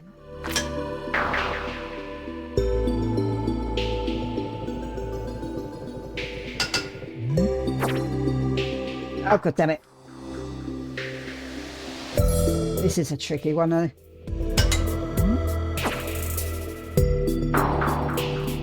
Anyway. So, modern society as we're living it is based on the now outdated assumption, very outdated assumption, that you had one person earning money and the other person staying home. That was what the whole work week thing was designed around. It was fine when it worked. The problem is, now you have a lot of people who are single. Hi, I'm one of them. So the expectation there is that you still have all the these bills to pay, you still have a household to run, and you still have to make some money to pay it all. So it's become a juggling act.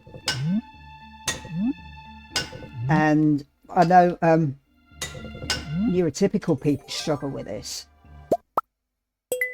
understandably, because that's not how the system was designed. So you're already doing twice as much work if you live alone.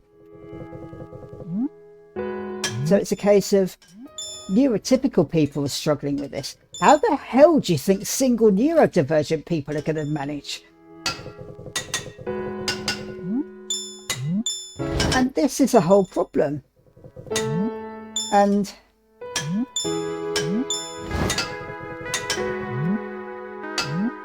this is probably what's caused my slow descent into burnout in the first place.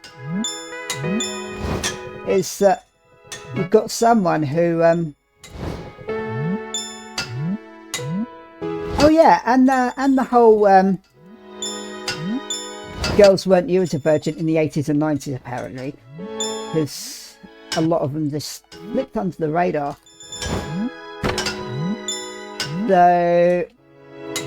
So speaking only to my experience, that's all I can do. But got someone who spent most of their life undiagnosed, therefore unmanaged.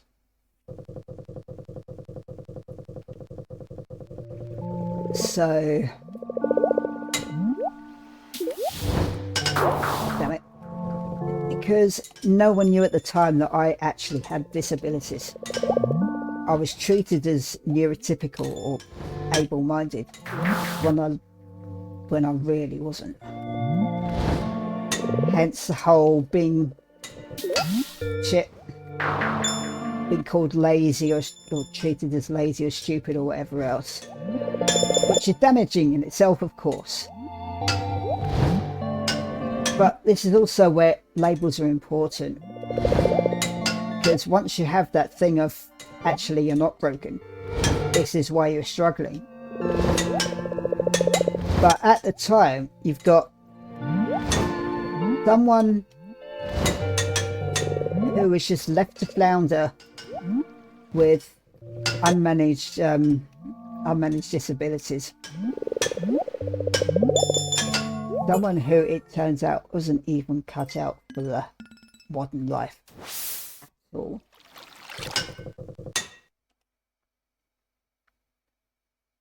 It's like I mentioned on another video, it's like I felt robbed, and it's still pretty accurate. There's a lot of things where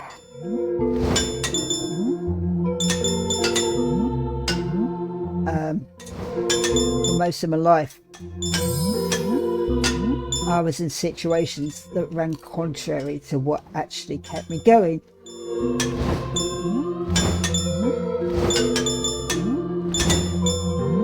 No, it was a case of trying to find a way to survive, if not thrive, in a lifestyle, or trying to live with the conditioning I'd had, like this is the way you're supposed to live, and there's me. I mean, like,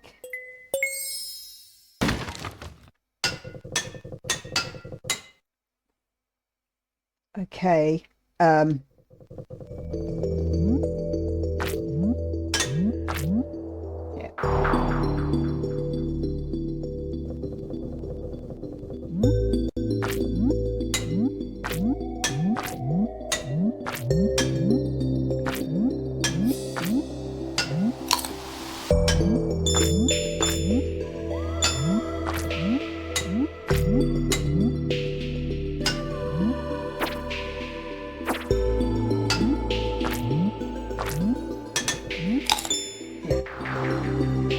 are you kidding me? Flipping hell.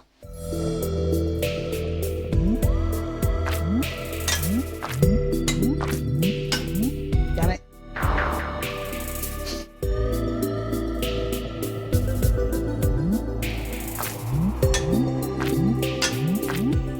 Ah.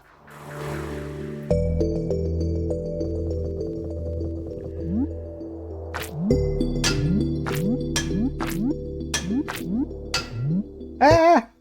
Oh, flipping hell. Two things I've learned that I don't do enough of, which is probably why I've been feeling sluggish. Exercise and drinking water.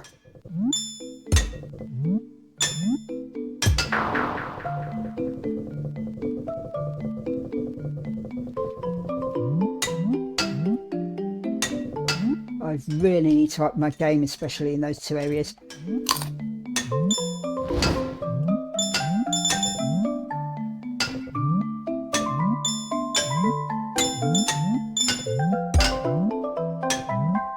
I think I will go to the gym in a couple of days or something, once my arms are settled down a bit, and just work on those. It's my legs that are crucifying me still. Probably will do for another good few days or something.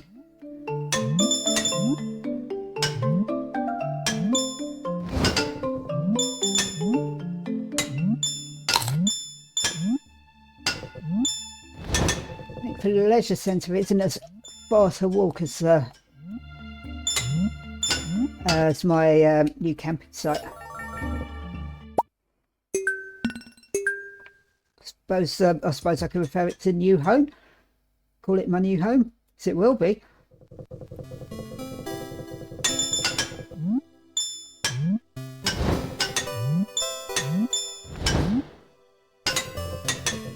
Yep. Doing.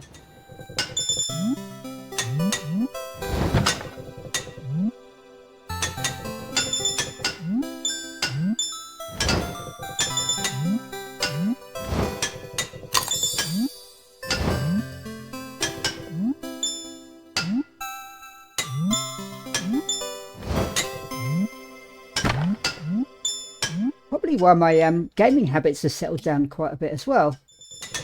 I'm realising I need to be more active than just sit around gaming all day. It's weird. I've grown up. Or have I?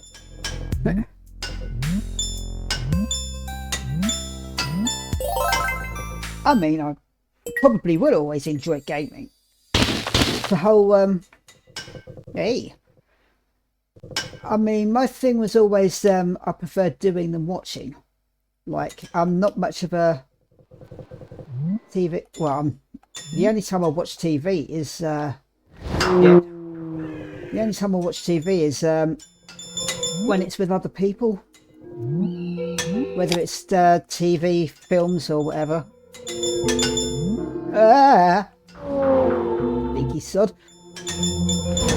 But my thing has always been games rather than TV, just because I'm an active participant, which for me makes it more fun.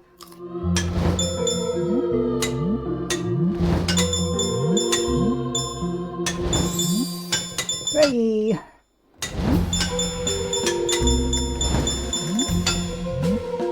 Shit. Also, and you shit. Go away. Oh. Go away, you horrible thing. Thank you.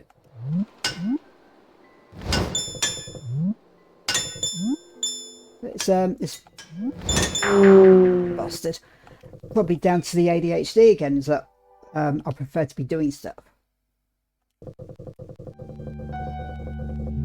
It's like, oh yeah, something I was going to tell you before I was rudely interrupted.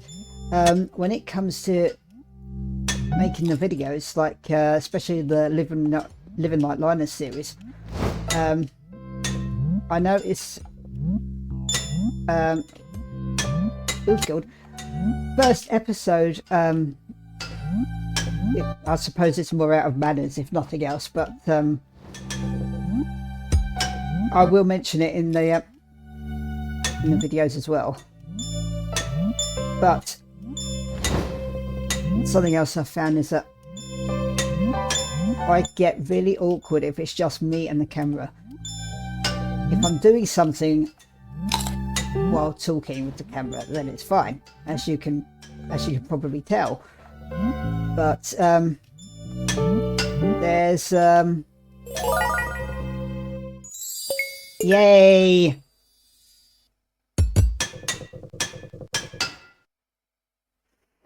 There's one or two moments where I'm talking in front of the camera and I look really awkward and probably sound awkward as well. But you get. I got it. Yep.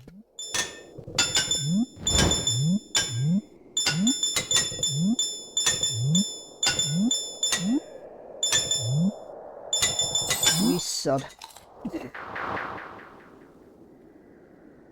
Hey, there we go.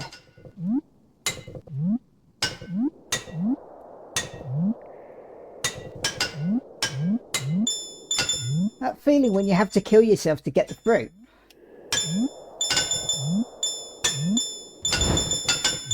That's better.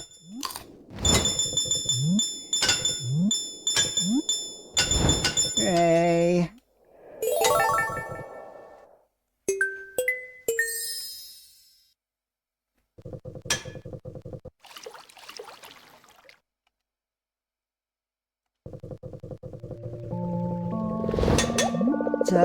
What I was getting at was after the first episodes of that series, which I will explain then as well. Don't be surprised if when you see me talking to the camera with my laptop that I start crocheting or knitting while I'm talking, because damn it. It's not me being rude, it's me needing something to do with my hands. Keep my mind off the fact that it's just me talking to the camera.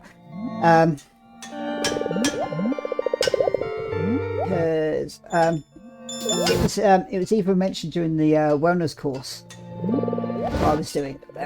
Damn it. That once I started crocheting in class, I was a lot more engaged. So after episode 1, that is going to be a thing that when I'm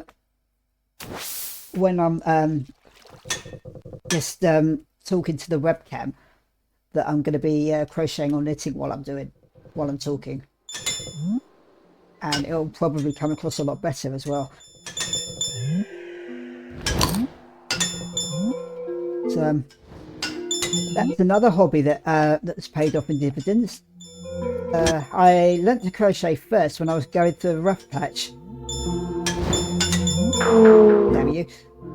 A year later I took up knitting and found it a lot easier to get into than when I tried teaching myself it when I was a kid. But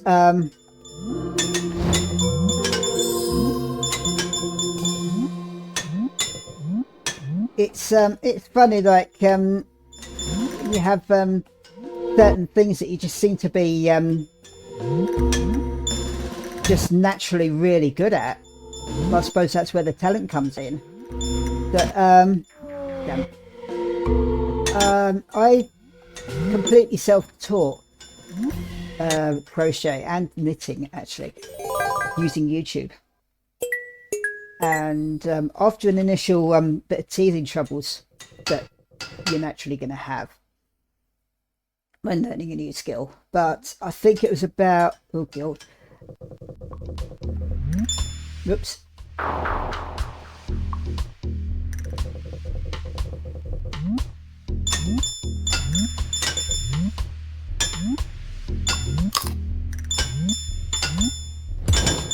About a week or two, I think, after starting to oh, you shitbag. The first week or two, I think, was the teething troubles, but after that it just came so easily once it clicked.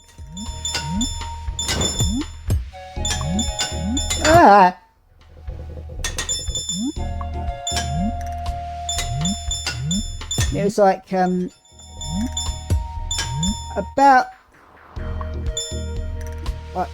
spending some time learning a new stitch, and after quite a short time actually. It'd be like, okay, I'm bored with that now. What now? So, yeah.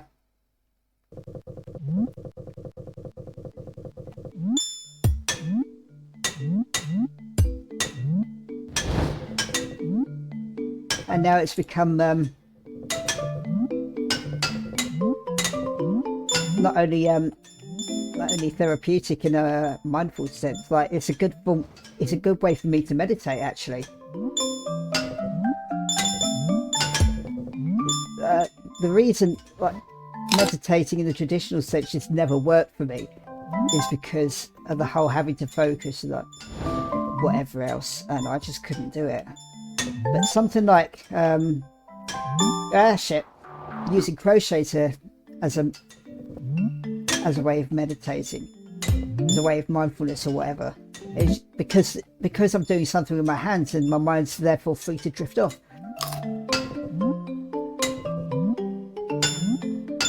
But it's also become something I can do with my hands while talking to people or something like that, or editing videos.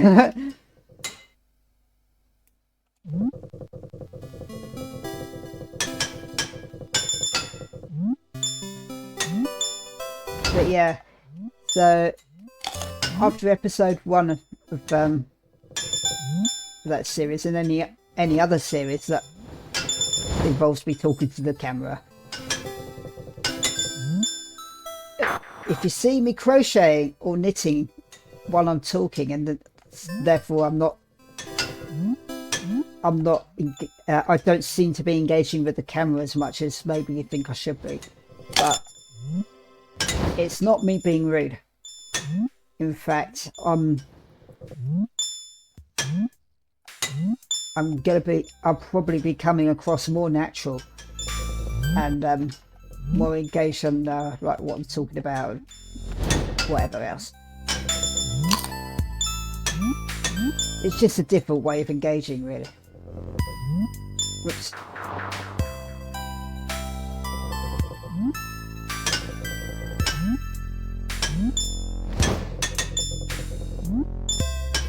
And maybe it's the combination, the ADHD. I don't know, but I mean, I think my issue with the camera is just because it's hard for me to make eye contact. Shit. And speaking to the camera is looking at the camera while I'm speaking. It's like making eye contact with someone when you're talking to them. It's just really hard for me to do.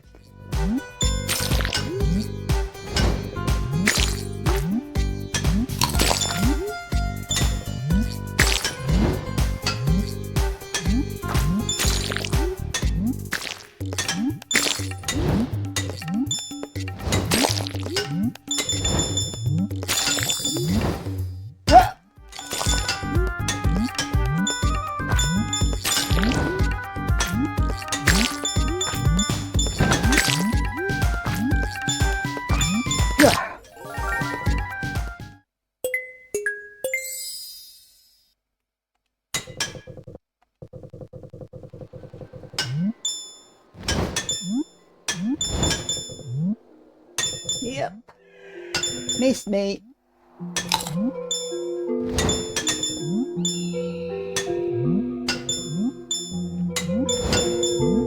I mean, after this series and probably the story run as well, if the story run, it probably isn't going to come across right if I have my face showing while I'm doing it, because it's a story run. Therefore, I'm telling the story from the farmer's perspective, and it's not going to work so well if you've got my actual face there. But after my first 2 Dutch gaming videos, I will probably feel more comfortable showing my face. once once the Living Like Liner series start gaining traction, so you'll see my damn it, you'll see my face then, and it's, I suppose it's just you cheeky bugger. Thank you. Is it I mean that series is going to be a different way of getting to know me, I suppose.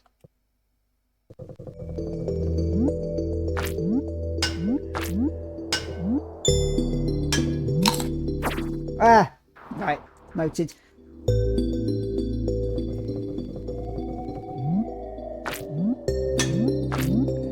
Whoops.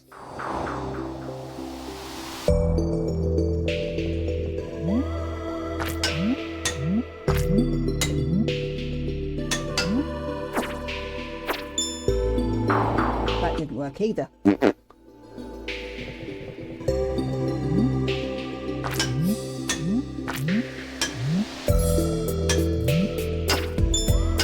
That's it. Ah, shit. That went a bit out of control.